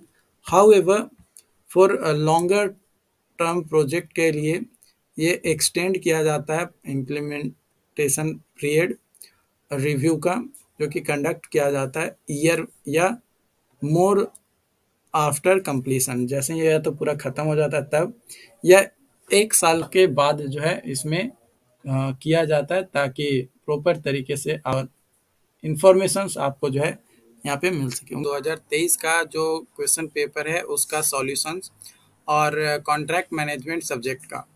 तो यहाँ पे पहला क्वेश्चन दिया गया है, क्वेश्चन बोला जा रहा है कि when an offer with certain terms, जब कोई ऑफर कुछ सर्टेन टर्म्स और कंडीशन पे दिया जाता है और वो भी रिटन फॉर्मेट में, तो उसे क्या कहते हैं? तो उसे जो है टेंडर कहा जाता है। क्या कहा जाता है? टेंडर कहा जाता है। टेंडर एक ऑफर होता है जो कि बनाया जाता है रिटन फॉर्मेट में with specific terms and condition, often in context of procurement and contracting for service और गुड्स के लिए। वही बात किया जाए दूसरा क्वेश्चन, तो दूसरा क्वेश्चन बोला जा रहा है which of following act related है कॉन्ट्रैक्ट इन इंडिया। तो इंडियन कॉन्ट्रैक्ट एक्ट 1872 एक्ट जो है रिलेटेड है आपका legislation that govern the Indian contract in India. अगला क्वेश्चन है आपका यहाँ पे टाइप्स ऑफ कॉन्ट्रैक्ट इन विच, कौन सा टाइप्स ऑफ कॉन्ट्रैक्ट है जिसमें rate of each particular item जो है क्वेटेड किया जाता है सेपरेटली। तो आइटम रेट कॉन्ट्रैक्ट कौन सा होता है? आइटम रेट कॉन्ट्रैक्ट, जिसमें ईच स्पेसिफिक आइटम के हिसाब से उसका पैसा दिया जाता है। चौथा है the process of monitoring contractual obligation of suppliers and contractors, उसको कहा जाता है, तो उसको कहा जाता है कॉन्ट्रैक्ट एडमिनिस्ट्रेशन। क्या कहा जाता है? Contract administration. कॉन्ट्रैक्ट एडमिनिस्ट्रेशन जो है वो इन्वॉल्व करता है the process of monitoring and ensuring that contractual obligation of suppliers and contractors are meet. हाँ, जो कॉन्ट्रैक्टर्स होता है वो मीट करता है। अगला आपका क्वेश्चन है what is the full form of ADR? Alternative dispute resolution. क्या होता है अल्टरनेटिव डिस्प्यूट रिजोल्यूशन? इसमें कई सारे मेथड इंक्लूडेड होते हैं, जैसे मेडिएशन, आर्बिट्रेशन, नेगोशिएशंस, कॉन्सिलिएशंस, ये सारे आपके आते हैं। अगला क्वेश्चन है damages caused due to delay in work is termed as, है ना, जो डैमेजेस काउज्ड किए जाते हैं due to delay in work, तो वो हमारा होता है लिक्विडेटेड डैमेज। क्या होता है? Liquidated damage. ये प्री डिटरमाइंड अमाउंट होता है जो कि स्पेसिफाइड किया जाता है कॉन्ट्रैक्ट में कि वो पेएबल होगा एज कंपनसेशन ऑफ ऑफ या फॉर डिले, है ना, डिले के लिए कंपनसेशन देना होगा, या फिर अगर आप कॉन्ट्रैक्ट को तोड़ते हैं तो उसके कंपनसेशन के तौर पे आपको देना होगा। ये प्री डिटरमाइंड अमाउंट होता है, उसको लिक्विडेटेड डैमेज जो है कहा जाता है। Which of following is not included, कौन सा जो है इंक्लूडेड नहीं है in term the technical weed, technical bid में इंक्लूडेड नहीं है। तो टेक्निकल वीड में इंक्लूडेड नहीं होता है total price of project, total price of project जो है इंक्लूडेड नहीं होता है। टोटल प्राइस ऑफ प्रोजेक्ट जो है वो इंक्लूडेड होता है फाइनेंशियल वीड में, किसमें, फाइनेंशियल वीड में। टेक्निकल वीड में जो है total price of project included नहीं होता है। मिनिमाइजेशन, और अगला क्वेश्चन है minimization of potential loss can be achieved by, तो ये अचीव किया जाता है बाय कॉन्ट्रैक्ट रिस्क मैनेजमेंट, किससे मिनिमाइज किया जाता है, कॉन्ट्रैक्ट रिस्क मैनेजमेंट से। अगला क्वेश्चन है which of following is not a type of alternative dispute resolution, कौन सा जो है अल्टरनेटिव डिस्प्यूट रिजोल्यूशन का टाइप्स नहीं है। Litigation, litigation by court law के हिसाब से आपका जो है सुनवाई किया जाता है, कोर्ट में जाकर सुनवाई किया जाता है, डिस्प्यूट को रिजॉल्व किया जाता है, इसलिए ये अल्टरनेटिव डिस्प्यूट रिजोल्यूशन का टाइप्स नहीं है। बाकी आर्बिट्रेशन, कॉन्सिलिएशंस और मेडिएशन जो है आपका टाइप है। अगला क्वेश्चन है फोर्स मेजर कैन बी, जो फोर्स मेजर्स होता है ये एक्ट ऑफ गॉड होता है, फायर और एक्सप्लोजन्स होता है, और वार और हॉस्टिलिटीज होता है। तो force majeure can include acts of God, fire and explosion, war, hostilities, और भी कई सारे अनफोर्सिएबल इवेंट जो कि हमारा यहाँ पे प्रिवेंट करता है फुलफिलमेंट ऑफ कॉन्ट्रेक्चुअल ऑब्लिगेशंस को। तो ये चीज़ें जो है आपका यहाँ पे दिया गया है। उसके बाद अगला क्वेश्चन है जो कि सब्जेक्टिव क्वेश्चन आपका यहाँ पे दिया गया है। बोला जा रहा है क्वेश्चंस में कि what are the essential requirement, essential requirements क्या होता है और वैलिड कॉन्ट्रैक्ट, किसके लिए, वैलिड कॉन्ट्रैक्ट के लिए as per Indian contract act, है ना, इंडियन कॉन्ट्रैक्ट एक्ट के लिए। तो according to Indian contract act अगर बात किया जाए, जो इसेंशियल रिक्वायरमेंट्स होते हैं वैलिड कॉन्ट्रैक्ट के लिए, वो उसमें सबसे पहला होता है offer and acceptance. There must be lawful offer होना चाहिए बाई वन पार्टी, और लॉफुल एक्सेप्टेंस होना चाहिए दूसरे पार्टीज के द्वारा। तो ये जो है हमारा ऑफर एंड एक्सेप्टेंस होता है। ओके, दूसरा एलिमेंट इसेंशियल रिक्वायरमेंट्स है intention to create legal relations, एक दोनों पार्टीज के बीच में एक लीगल रिलेशनशिप जो है हमारा क्रिएट होना चाहिए जब कोई कॉन्ट्रैक्ट के अंदर इंटर करता है तब। तीसरा रिक्वायरमेंट्स है लॉफुल कंसिड्रेशन, कंसिड्रेशन इन जो है वो ज़रूरी है, एक वैल्यूएबल जो कि एक्सचेंज किया जाता है between parties to the contract. It can be in the form of money, goods, services और प्रोमिसेज टू डू और refrain from doing something. Okay, चौथा रिक्वायरमेंट्स है कैपेसिटी ऑफ पार्टीज, दोनों ही पार्टीज जो है कम्पिटेंट होने चाहिए कॉन्ट्रैक्ट के। This means that must be of the age of majority, यानी नॉट माइनर्स, और ऑफ साउंड माइंड, और not disqualified from contracting by any law to which they are subjected, जो कि सब्जेक्टेड होने चाहिए। उसके बाद अगला है आपका free consent. Free consent, the consent of both parties must be free, जो कंसेंट है दोनों पार्टीज के वो फ्री होने चाहिए। कंसेंट जो है वो फ्री होना चाहिए when it is not obtained by coercion या अनड्यू इन्फ्लुएंस या फ्रॉड या मिस रिप्रेजेंटेशन या मिस्टेक्स। उसके बाद अगला रिक्वायरमेंट्स है लॉफुल ऑब्जेक्ट, जो एग्रीमेंट होना चाहिए वो लॉफुल ऑब्जेक्टिव्स के साथ होना चाहिए। It must not be illegal, वो इलीगल नहीं होना चाहिए, अगेंस्ट पब्लिक पॉलिसी नहीं होना चाहिए, और इमोरल नहीं होना चाहिए।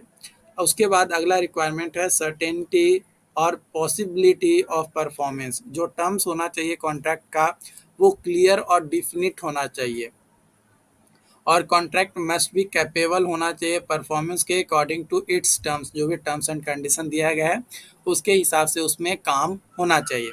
इसके अलावा अगला रिक्वायरमेंट है legal formalities, certain types of contracts are required to be in written registered होना चाहिए and have other specific formalities as per law आपका होना चाहिए। उसके बाद अगला क्वेश्चन आपका यहाँ पे पूछा जा रहा है कि डिफाइन कॉन्ट्रैक्ट। कॉन्ट्रैक्ट को आपको डिफाइन करना है और उसके कैरेक्टरिस्टिक्स को बताना है। तो कॉन्ट्रैक्ट जो होता है एक लीगली बाइंडिंग एग्रीमेंट होता है दो या दो से अधिक पार्टीज के बीच में, जो कि क्रिएट करता है एक राइट्स और ऑब्लिगेशन जो कि इन्फोर्सेबल होता है, यानी लॉ से बंधा हुआ होता है। सिंपल टर्म में अगर बात किया जाए तो एक ऐसा एग्रीमेंट जो कि आपका इन्फोर्सेबल होता है बाय लीगल सिस्टम, तो वो हमारा कॉन्ट्रैक्ट कहलाता है। कैरेक्टरिस्टिक्स ऑफ कॉन्ट्रैक्ट अगर बात किया जाए तो offer and acceptance, intention to create legal relations, lawful consideration, capacity of parties, free consent, legal object, certainty and possibility of performance, enforceability of law. तो ये हमारे जो है कैरेक्टरिस्टिक्स ऑफ कॉन्ट्रैक्ट था। ओके, उसके बाद अगला जो है यहाँ पे आपका शॉर्ट नोट्स आपको लिखने हैं। एनसीबी कॉन्ट्रैक्ट यानी national competitive reading contract, ICB contract यानी इंटरनेशनल कॉम्पिटिटिव बिडिंग कॉन्ट्रैक्ट, और सप्लाई एंड इंस्टॉलेशन कॉन्ट्रैक्ट। तो देखो एनसीबी कॉन्ट्रैक्ट और आईसीबी कॉन्ट्रैक्ट इन दोनों के बारे में ऑलरेडी जो है 2022 में क्वेश्चन जो है पूछा गया है। तो अगर 2022 का पेपर सॉल्यूशन अगर आपने देखा है तो 2023 का ये क्वेश्चंस आपसे ऑटोमेटिकली बन जाएगा। तो हम इन दोनों क्वेश्चंस को नहीं ले रहे हैं, हम डायरेक्टली यहाँ पे लेने वाले हैं सप्लाई एंड इंस्टॉलेशन कॉन्ट्रैक्ट के बारे में, है ना। सप्लाई और इंस्टॉलेशन कॉन्ट्रैक्ट के बारे में बात करेंगे। ऐसे इसके बारे में भी थ्योरेटिकल जो चीज़ें थी उसमें मैंने बताया, बट वंस अगेन क्वेश्चन के फॉर्म में मैं बता दे रहा हूँ। सप्लाई एंड इंस्टॉलेशन कॉन्ट्रैक्ट में जो है एक ऐसा प्रोक्योरमेंट ऑफ इक्विपमेंट होता है जो कि इन्वॉल्व करता है machinery systems along with their installation और कमीशनिंग, है ना। इंस्टॉलेशन करना और उसको क्या कमीशन हमारा बनेगा भाई इंस्टॉलेशन और सप्लाई का, वो चीज़ें जो है यहाँ पे इंक्लूड किया जाता है, कॉन्ट्रैक्ट में साइन किया जाता है। बात किया जाए स्कोप की तो these contracts combine both the supply of goods and provisions of installation services. They are common in sectors such as construction, engineering, technology और manufacturing. रिस्पॉन्सिबिलिटी अगर बात किया जाए तो सप्लायर जो है रिस्पॉन्सिबल होता है for delivering the specified equipment और systems in accordance with the contract specification. जो भी कॉन्ट्रैक्ट स्पेसिफिकेशन है उसके अकॉर्डिंग जो है डिलीवर किया जाए स्पेसिफिक इक्विपमेंट को।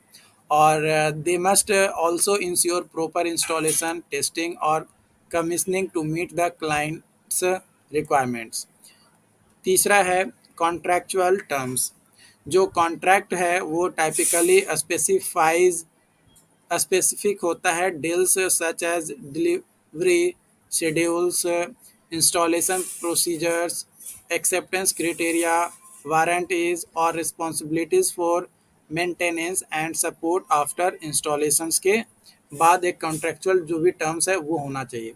Risk allocation, risk in supply और इंस्टॉलेशन कॉन्ट्रैक्ट जो कि शेयर किया जाता है विद सप्लायर और क्लाइंट के साथ। इसमें इंक्लूडेड होता है रिस्क जो रिलेटेड होता है delivery delays, installation error, performance issues और warranty claims. Performance bond, performance bond में क्या होता है कि जो सप्लायर्स होता है वो एक रिक्वायर्ड होता है टू प्रोवाइड परफॉर्मेंस बॉन्ड और गारंटी, ताकि अगर कॉन्ट्रैक्चुअल ऑब्लिगेशन को ये प्रॉपर तरीके से जो भी सप्लाई किया गया और इंस्टॉल किया गया वो अगर प्रॉपर तरीके से काम नहीं करेगा तो उसको जो है हम हटा सकते हैं, मतलब गारंटी में रहेगा तो उसको रिप्लेसमेंट भी हम करवा सकते हैं। जा रहा है discuss the monitoring process in view of contract management. Contract management के पॉइंट ऑफ व्यू से मॉनिटरिंग प्रोसेस के बारे में डिस्कस करना है। तो मॉनिटरिंग क्या होता है? मॉनिटरिंग जो है एक तरीके का प्रोसेस है जिसमें इंश्योर किया जाता है कि जितने भी पार्टीज उसमें इन्वॉल्व हो रहे हैं उनके द्वारा दिया गया टर्म्स, कंडीशंस, टाइमलाइंस जो भी कॉन्ट्रैक्ट में स्पेसिफाइड है उसको प्रॉपर तरीके से देखना, है ना। है ना, तो वो हमारा मॉनिटरिंग कहलाता है। It involve systematic oversight and assessment to verify if contractual obligations are being met and to address any issues that may arise during the contract life cycle। है ना, जो भी कॉन्ट्रैक्ट का लाइफ साइकिल है उसमें कोई भी इश्यूज अगर आता है तो उसको एड्रेस करना, और अगर कोई कॉन्ट्रैक्चुअल ऑब्लिगेशंस आ रहा है तो उसको प्रॉपर तरीके से वेरीफाई करके उसको देखना, समझना और उसको फिर ख़त्म करना। मतलब मॉनिटर का मतलब होता है कि सिंपली आपको वेरीफाई करना है और ओवरसाइट आपको करना है, मतलब सिर्फ और सिर्फ आपको देखना है कि ये चीज़ें आपका है। खत्म करने का मिटिगेशन बाद में करेंगे, पहले आप देखो भाई, मॉनिटर करो इसको प्रॉपर तरीके से, है ना। आप क्लासरूम में मॉनिटर का मतलब क्या होता है, या आप जिस भी कॉलेज में होंगे उस कॉलेज में सीआर रखा जाता है ना, क्लास रिप्रेजेंटेटिव। क्लास रिप्रेजेंटेटिव का क्या काम होता है, कौन बदमाशी कर रहा है, कौन पढ़ रहा है, कौन जो है खेलने का मन बनाए हुए है, तो ये सभी चीज़ों पे बस मॉनिटरिंग करता है, क्लास का रिप्रेजेंटेशन करता है कि भाई ये चीज़, ये लोग ये चीज़ चाह रहे हैं। इम्पॉर्टेंस ऑफ मॉनिटरिंग, मॉनिटरिंग का क्या इम्पॉर्टेंस है, तो इसका पहला इम्पॉर्टेंस है कि रिस्क को प्रॉपर तरीके से आप मैनेजमेंट कर सकते हैं, जो भी कंप्लेंट्स आते हैं उनको इंश्योर कर सकते हैं कि हाँ जो कंप्लेन आ रहा है वो सही है या फिर नहीं है। ओके, तीसरा परफॉर्मेंस को इवेल्युएट कर सकते हैं, क्योंकि अगर आपने मॉनिटरिंग किया है तो ऑब्वियसली आप परफॉर्मेंस को भी देखे होंगे तो आपको पता होगा कि कौन सा परफॉर्मेंस कैसा है। कंट्रोल ऑफ कॉस्ट, है ना, कॉस्ट का भी कंट्रोल किया जाता है। इसके अलावा रिलेशनशिप मैनेजमेंट, है ना, कॉन्ट्रैक्ट के बीच में जो रिलेशनशिप है एक दूसरे के बीच, एक पार्टी से दूसरे पार्टी के बीच में, वो रिलेशनशिप भी जो है हम लोग प्रॉपर तरीके से यहाँ पे कर सकते हैं। कंपोनेंट्स ऑफ मॉनिटरिंग प्रोसेस, तो पहला है इस्टेब्लिश करते हैं मॉनिटरिंग क्राइटेरिया को, जिसमें डिफाइन करते हैं प्रॉपर क्राइटेरिया और की परफॉर्मेंस इंडिकेटर का against which performance will be measure, जिसके प्रति परफॉर्मेंस को जो है मेजर कर रहे हैं। इसके अलावा दूसरा कंपोनेंट है regular monitoring activities. Obviously daily जो है रेगुलर बेसिस पे आपको रिव्यू और इंस्पेक्शन करना है, मॉनिटर करना है प्रोग्रेस को और कंप्लायंस को।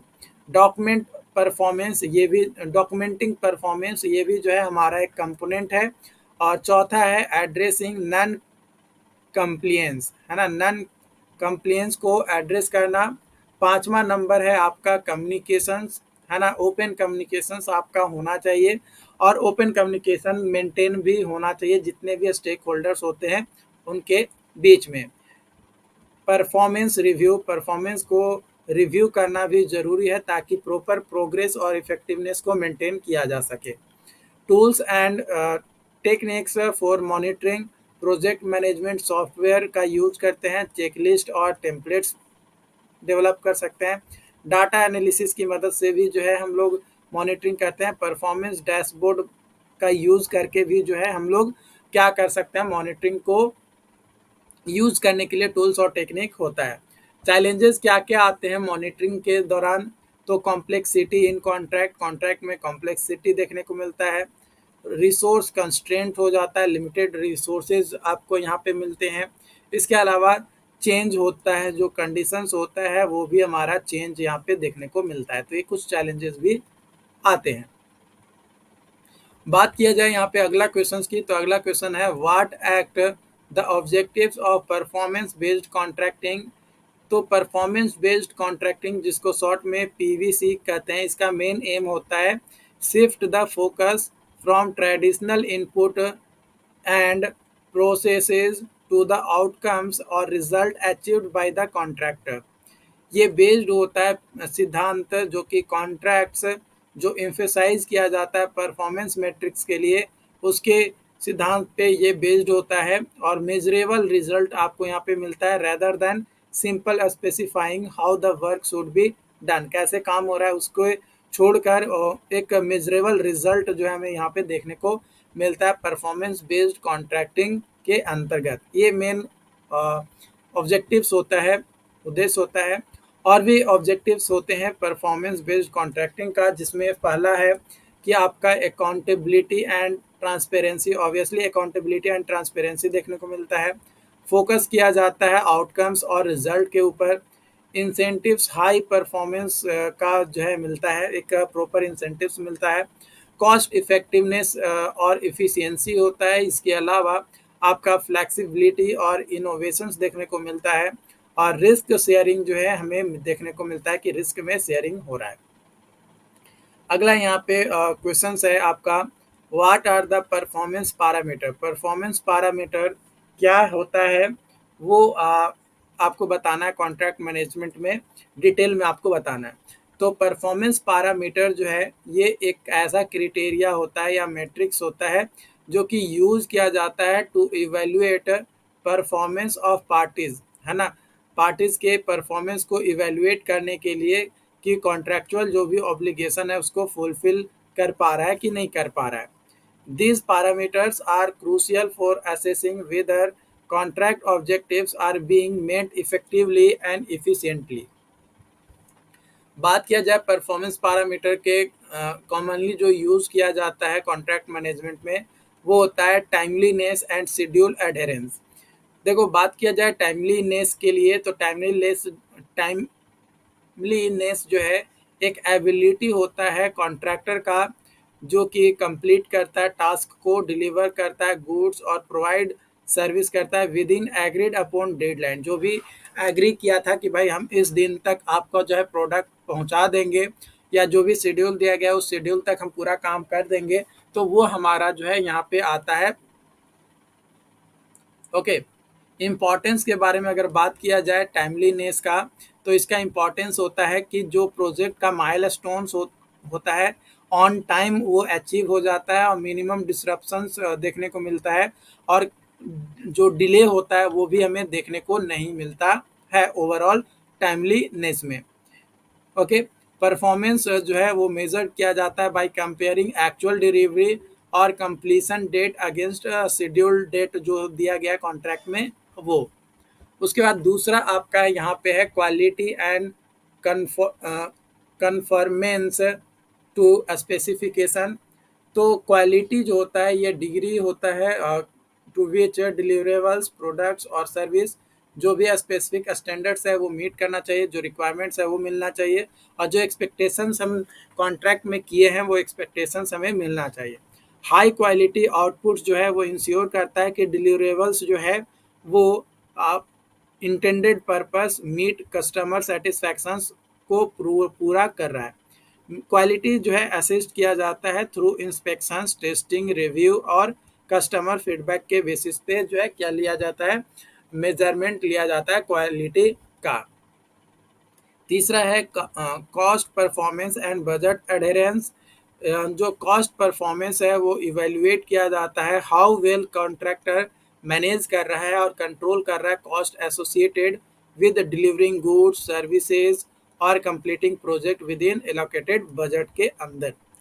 इम्पॉर्टेंस जो है बजट शुड बी एफोर्डेबल और फाइनेंशियल अकाउंटेबिलिटी हमारा प्रॉपर तरीके से मेंटेन होना चाहिए, इंश्योर होना चाहिए। एक्चुअल एक्सपेंडिचर कितना हुआ है ये कंपेयर किया जाता है, बजट अमाउंट कितना था और कितना कॉन्ट्रैक्टर ने जो है उसका यूज़ किया है, उसमें क्या वेरिएशंस आ रहा है वो उसको चेक किया जाता है, और हमारा मेजरमेंट किया जाता है कि कॉस्ट परफॉर्मेंस किस तरीके का रहा है। कस्टमर सेटिस्फैक्शन अगला पॉइंट है। कस्टमर सेटिस्फैक्शन जो है ये आपका एक तरीके का फीडबैक के तौर पे इसको लिया जाता है, और ये फीडबैक सर्वे से इसको मेज़र किया जाता है, और ये एक पॉजिटिव रिलेशनशिप मेंटेन करने में मदद करता है। उसके अलावा अगला जो है वो है risk management and mitigation. Risk management जो है ये एक एसोसिएट किया जाता है विद कॉन्ट्रैक्ट एग्जीक्यूशन परफॉर्मेंस और आउटकम्स को कि किस तरीके से इवेल्युएट करना है, और रिस्क रजिस्टर रखते हैं कि कौन कौन सा रिस्क हमारा डेवलप हुआ ड्यूरिंग एग्जीक्यूशन प्रोसेस और उसको कैसे ख़त्म किया गया है, ये एक डायरी में लिख कर रखा जाता है, और उससे हम लोग एक मेजरमेंट निकाल पाते हैं। Compliance and contractual obligation and legal requirements. तो कॉम्प्लायंस मेजर्स जो है ये आपका पार्टीज़ का जो भी ऑब्लिगेशंस है वो फुलफिल होना चाहिए, जो भी कॉन्ट्रैक्ट में दिया गया है वो। और इम्पोर्टेंस के बारे में बात किया जाए तो ये एक लीगल ऑब्लिगेशंस होता है जो कि पार्टी ऑपरेट करती है विद इन लीगल फ्रेमवर्क के अंदर, और इथिकल स्टैंडर्ड्स आपका यहाँ पे होना चाहिए। मेजरमेंट के बारे में बात किया जाए तो मेजरमेंट इसका किया जाता है थ्रू ऑडिट, इंस्पेक्शन, सर्टिफिकेशंस और लीगल रिव्यू के बेसिस पे। Communications and relationship management, communication जो है ये इफेक्टिवनेस होना चाहिए ताकि जो इंटरेक्शंस है वो हमारा प्रॉपर तरीके से बना रहे पार्टीज के बीच में। इम्पॉर्टेंस यहाँ पे यही है कि क्लियर और कंसिस्टेंट कम्युनिकेशंस हमारा हो, कोलैबोरेशंस हो और अंडरस्टैंडिंग देखने को मिले।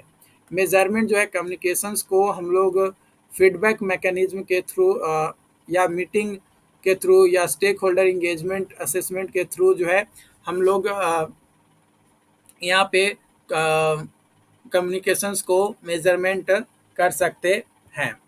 ओके, अगला क्वेश्चन आपका यहाँ पे दिया गया है कि एक्सप्लेन करना है डिटेल में breach of contract, right and duties of various parties.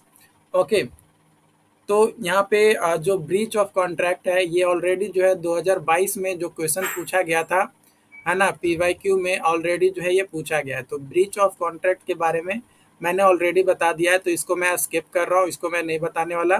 दूसरा है rights and duties of various parties, ये हम लोग चलिए थोड़ा डिस्कस कर लेते हैं। तो rights and duties of various parties, तो कॉन्ट्रैक्ट जो है वो इस्टेब्लिश किया जाता है राइट एंड ड्यूटीज के साथ फॉर ईच पार्टी इन्वॉल्वमेंट के साथ। दीज राइट्स एंड ड्यूटीज जो होता है वो इन्फोर्सेबल होता है बाय लॉ एंड फॉर्म करता है बेसिस ऑफ कॉन्ट्रैक्चुअल रिलेशनशिप के बीच में। राइट ऑफ पार्टीज के बारे में बात किया जाए तो right to performance, each party किस तरीके से फुलफिल करेगा कॉन्ट्रैक्चुअल ऑब्लिगेशंस को जो उसने एग्री किया है उसका। दूसरा राइट टू पेमेंट, मान लो कि एक पार्टीज गुड्स और सर्विसेज प्रोवाइड कर रहा है तो दूसरे पार्टीज के द्वारा कितना पैसा दिया जाएगा, है ना, कैसे पैसा दिया जाएगा, ये आपका अधिकार होता है। और राइट टू रिमेडीज, अगर मान लो कि किसी तरीके का कॉन्ट्रैक्ट में ब्रीचिंग देखने को मिल रहा है तो उस कंडीशंस में हमारा क्या क्या रेमेडीज है, कैसे उसको लीगल एक्शंस लेकर उसको ख़त्म किया जा सकता है, ये तमाम चीज़ें जो है यहाँ पे मेंशन्ड होता है। और आपका चौथा है राइट टू टर्मिनेट, अगर मान लो कि बहुत ही ज़्यादा लॉसेज हो रही है, काम प्रॉपर तरीके से टाइम पे नहीं हो रहा है, तो भाई अधिकार होना चाहिए पार्टी को, यानी जो क्लाइंट होते हैं या जो ऑनर होते हैं कि भाई इसको हम टर्मिनेट कर सकते हैं, जो भी कॉन्ट्रैक्ट दिए हैं वो हम ख़त्म कर सकते हैं। और दूसरा ड्यूटीज़ ऑफ पार्टीज, तो ड्यूटी टू परफॉर्म, है ना, ड्यूटी टू गुड फेथ, मतलब विश्वास के साथ और सही काम करना है, निष्ठा से करना है, केयरफुली काम करना है ताकि लॉसेज जो है कम से कम हो, और प्रॉपर कम्युनिकेशन करेंगे। अगर किसी तरीके का हमें लग रहा है कि डाउट हो रहा है कि यहाँ पे काम हमारा प्रॉपर तरीके से परफॉर्म नहीं हो रहा है या होने में दिक्कत आएगा इन फ्यूचर, तो वहाँ पे प्रॉपर कम्युनिकेशन करके बात करके आगे बढ़ाना है। और ड्यू टू मिटिगेट डैमेजेस, अगर किसी तरीके का कोई डैमेजेस आ रही है तो उसको प्रॉपर तरीके से कम्युनिकेट करके उस डैमेजेस को ख़त्म करना, ये भी जो है हमारा ड्यूटी होता है। Implied terms and statutory rights, some rights वैसे भी होते हैं जो इम्प्लाइड किया जाता है बाय लॉ और स्टैट्यूट, ताकि कोई भी एक्सप्लिसिटली ना देखने को मिले हमारा कॉन्ट्रैक्ट के अंदर। जैसे एग्जांपल के तौर पे सेल ऑफ गुड्स एक्ट में imply certain warranties regarding the quality and fitness of goods sold. Third party rights, जो कॉन्ट्रैक्ट्स होते हैं उसमें कई बार कन्फर किया जाता है राइट और impose duties on third parties depending on the terms of contract और एप्लीकेबल जो भी लॉ होते हैं वो। जो थर्ड पार्टी बेनिफिशरीज होता है फॉर इंस्टेंट, वो इन्फोर्सेबल राइट्स होते हैं अंडर सर्टेन कंडीशन में। और मॉडिफाई एंड वेवियर पार्टीज जो है वो एग्री होता है कि मान लो कोई अधिकार में या किसी ड्यूटीज़ में कॉन्ट्रैक्ट में हमें अमेंडमेंट करना है तो उसमें मॉडिफाई कर सकते हैं, लेकिन किस तरीके का मॉडिफाई किया जा सकता है, सच मॉडिफिकेशन जो होता है वो डॉक्यूमेंटेड और एग्रीड अपॉन होता है, जो भी पार्टीज उसमें इन्वॉल्व होता है, और किसी तरीके का मिसअंडरस्टैंडिंग या डिस्प्यूट्स हमारा उसके अंतर्गत देखने को ना मिले, तो ही जो है उसमें मॉडिफाई किया जा सकता है। तो ये चीज़ें जो है मैंने आपको यहाँ पे बता दिया। क्वेश्चन बोला जा रहा है, what is contract dispute? Contract dispute क्या होता है? कॉन्ट्रैक्ट डिस्प्यूट जो है जब डिसएग्रीमेंट या कोई कंफ्लिक्ट अराइज हो जाता है between parties who are bounded by contractual agreement, तो वो जो डिस्प्यूट्स दो या दो से अधिक या एक से अधिक पार्टीज के बिलीफ के ऊपर जो भी टर्म्स एंड कंडीशन दिए गए थे वो टूट जाता है या मिस इंटरप्ट हो जाता है, या प्रॉपर तरीके से जो एग्रीमेंट किया गया था उसको फुलफिल नहीं कर पाते हैं, तो उस कंडीशन में एक डिस्प्यूट क्रिएट होता है। तो वो जो डिस्प्यूट क्रिएट होता है वही हमारा कॉन्ट्रैक्ट डिस्प्यूट होता है।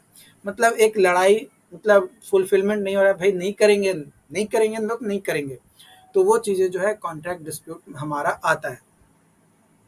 की element of contract dispute, breach of contract. इसमें क्या होता है कि जो एलिमेंट्स होते हैं कॉन्ट्रैक्ट डिस्प्यूट का, वो होता है सबसे पहला ब्रीच ऑफ कॉन्ट्रैक्ट। कॉन्ट्रैक्ट में एक पार्टी बोलता है कि भाई हम ये चीज़ें काम करेंगे, लेकिन वो चीज़ नहीं कर पाता है, फेल हो जाता है, या क्वालिटी को मेंटेन नहीं कर पाता है, या पेमेंट को प्रॉपर तरीके से जो टाइम पे देना चाहिए वो टाइम पे नहीं दे देता है, या जो गुड्स या सर्विसेज प्रोवाइड करना चाहिए जिस टाइम पे वो टाइम पे प्रोवाइड नहीं कर पाता है, तो उस कंडीशन में कॉन्ट्रैक्ट का ब्रीचेज हो जाता है। दूसरा, miss interruption interpretations of contract terms. जो कॉन्ट्रैक्ट का टर्म्स एंड कंडीशन दिया हुआ रहता है उसको प्रॉपर लैंग्वेज का अंडरस्टैंडिंग नहीं होने के कारण से वो गलत मीनिंग समझ लेता है, तो वो भी हमारा कॉन्ट्रैक्ट डिस्प्यूट का कारण है। तीसरा, नॉन परफॉर्मेंस और पार्शियल परफॉर्मेंस। कई बार डिस्प्यूट अराइज होता है जब एक पार्टी अलाइज होता है that other has not fully performed it's obligation under the contract. Contract में जो वादा किया था वो पूरा का पूरा वो फुलफिल नहीं कर पाता, थोड़ा बहुत फुलफिल किया, बाकी फिर छोड़ दिया, तो वो भी एक कॉन्ट्रैक्ट डिस्प्यूट का रीजंस होता है।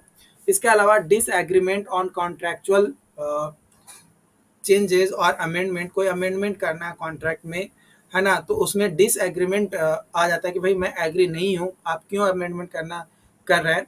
आपको जो भी चेंजेस करना था वो एक बार ही कॉन्ट्रैक्ट जब साइन हो रहा था तो उसी टाइम आप चेंज कर लेते, अब हम चेंज नहीं करने देंगे, है ना। ये भी एक एलिमेंट्स है। और अगला, पेमेंट इशूज। कई बार डिस्प्यूट आपका देखने को मिलता है due to disagreement over the amount owned और टाइमिंग ऑफ पेमेंट, या इनवॉइसिंग डिस्क्रिपेंसीज, या डिस्प्यूट ओवर द क्वालिटीज और कंप्लीटनेस ऑफ डिलीवरेबल्स। तो इन कारण से पेमेंट जो है रुक जाता है, तो उस कंडीशन में भी जो है एक डिस्प्यूट का रीजन जो है यहाँ पे आपका आ जाता है। अब ये जो कॉन्ट्रैक्ट डिस्प्यूट होता है इसको रिजॉल्व कैसे कर सकते हैं? तो इसको रिजॉल्व करने के लिए नेगोशिएशन, मेडिएशन, आर्बिट्रेशन या लिटिगेशन, ये इस मेथड का आप यूज कर सकते हो। ये मेथड को ऑलरेडी मैंने कई बार डिस्कस कर लिया है। 2022 का जो पीवाईक्यू सॉल्यूशन करवाया है उसमें भी मैंने इसके बारे में ऑलरेडी जो है बताया है, तो इसको मैं यहाँ पे स्किप कर रहा हूँ। ओके, आई होप कि आपको पता होगा।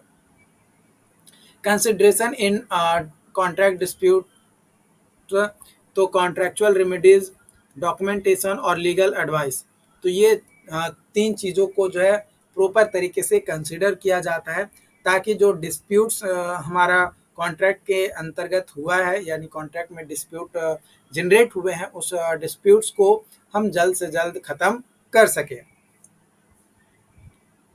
अगला क्वेश्चन आपका यहाँ पे दिया गया है कि discuss the various method of dispute resolution. Dispute resolution के वेरियस मेथड्स को आपको बताना है। नेगोशिएशंस, है ना, नेगोशिएशंस, मेडिएशंस, आर्बिट्रेशन, लिटिगेशन। तो इन मेथड्स को हम लोग जो है 2022 के क्वेश्चंस में ऑलरेडी जो है डिस्कस कर लिया है, तो इसको स्किप कर रहा हूँ, है ना। कलेक्टिव सारी चीज़ें आपको ऑलरेडी जो है मैंने बता दिया है। उसके बाद अगला क्वेश्चन है आपका, what are the condition in which contract suspend. कौन सा कंडीशंस होता है जिसपे हमारा कॉन्ट्रैक्ट जो है सस्पेंड हो जाता है। तो कई सारे रीजंस हैं, जिसमें सबसे पहला कंडीशन है फोर्स मेजर। फोर्स मेजर जो है अनफोर्सिन इवेंट्स या सर्कमस्टांसेस हो जाता है, जो कि बियॉन्ड कंट्रोल ऑफ पार्टीज हो जाता है, जो कि इम्पॉसिबल और इम्प्रैक्टिकल परफॉर्मेंस हमारा देखने को मिलता है कॉन्ट्रैक्ट में। तो उसके कारण से हमारा जो कॉन्ट्रैक्ट होता है वो सस्पेंड किया जाता है। जैसे कुछ नेचुरल डिजास्टर आ गया, जैसे अर्थक्वेक, फ्लड्स, वार, स्ट्राइक्स, गवर्नमेंट एक्शंस, या कोई पेंडेमिक आ गया, तो हमारा जो है जो कॉन्ट्रैक्ट होता है उसको सस्पेंड किया जाता है। या फिर म्यूचुअल एग्रीमेंट, अगर हमारा मिसअंडरस्टैंडिंग या प्रॉपर तरीके से अंडरस्टैंडिंग नहीं हो पा रहा है, तो वो लीगल प्रीसीडिंग भी आपका होता है। जैसे डिस्प्यूट आ गया या लिटिगेशंस हो गए हैं या कोई आर्बिट्रेशन आपका आ गया, तो उस कंडीशन में जो है ऑटोमेटिकली जो कॉन्ट्रैक्चुअल ऑब्लिगेशंस होता है वो सस्पेंड किया जाता है। फाइनेंशियल डिस्ट्रेस या इंसॉल्वेंटी के कारण से भी जो है हमारा कॉन्ट्रैक्ट को जो है सस्पेंड किया जाता है। फॉर एग्जांपल बैंकक्रप्टी, इंसॉल्वेंसी प्रोसीडिंग या लिक्विडेशंस के कंडीशन में। इसमें क्या होता है कि जो परफॉर्मिंग होता है आपका ऑब्लिगेशंस का, अनटिल फाइनेंशियल स्टेबिलिटी जब तक रिस्टोर नहीं होता तब तक आप को अफेक्टेड जो है होते हैं आपके पार्टी। टर्मिनेशन फॉर कन्वीनियंस है ना, कई बार टर्मिनेट भी कर दिया जाता है आपका, या सस्पेंड कर दिया जाता है कॉन्ट्रैक्ट को। अनफोर्सिन इवेंट्स या चेंजेस इन सर्कमस्टांसेस अगर हो रहा है तो उस कंडीशन में भी जो है हमारा कॉन्ट्रैक्ट को सस्पेंड किया जाता है। इसके अलावा आपका इसेंशियल रिसोर्सेज हमारा नहीं मिल पाता है, मतलब जो रिसोर्सेज हमें चाहिए काम को कंप्लीट करने में, जैसे shortage of material, labour strike या अनएक्सपेक्टेड इक्विपमेंट फेलुअर्स, तो इसके कारण से भी जो है हमारा कॉन्ट्रैक्ट जो है क्या होता है सस्पेंड किया जाता है।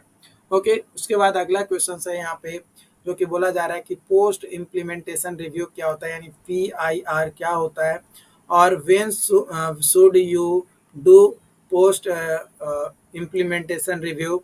तो ये क्वेश्चन भी जो है 2022 में ऑलरेडी जो है पूछा गया है, तो इसको भी मैं स्किप कर रहा हूँ, क्योंकि अगर 2022 का जो सॉल्यूशंस मैंने दिया अगर उसे आपने देखा होगा तो आप इस क्वेश्चंस को आसानी से आप जो है सॉल्व कर सकते हो, बना सकते हो, और ये आपके लिए डेफिनेटली हेल्पफुल आपका रहने वाला है। तो इसको मैं डिस्कस नहीं करने वाला, ठीक है। तो इसके बाद आपका क्वेश्चन नंबर 9, जो कि ये आपको अभी HW में दे रहा हूँ, आपको ये जो है आपको खुद से ट्राई करना है, क्योंकि इसमें से कोई दो ही जो है आपको बनाने हैं।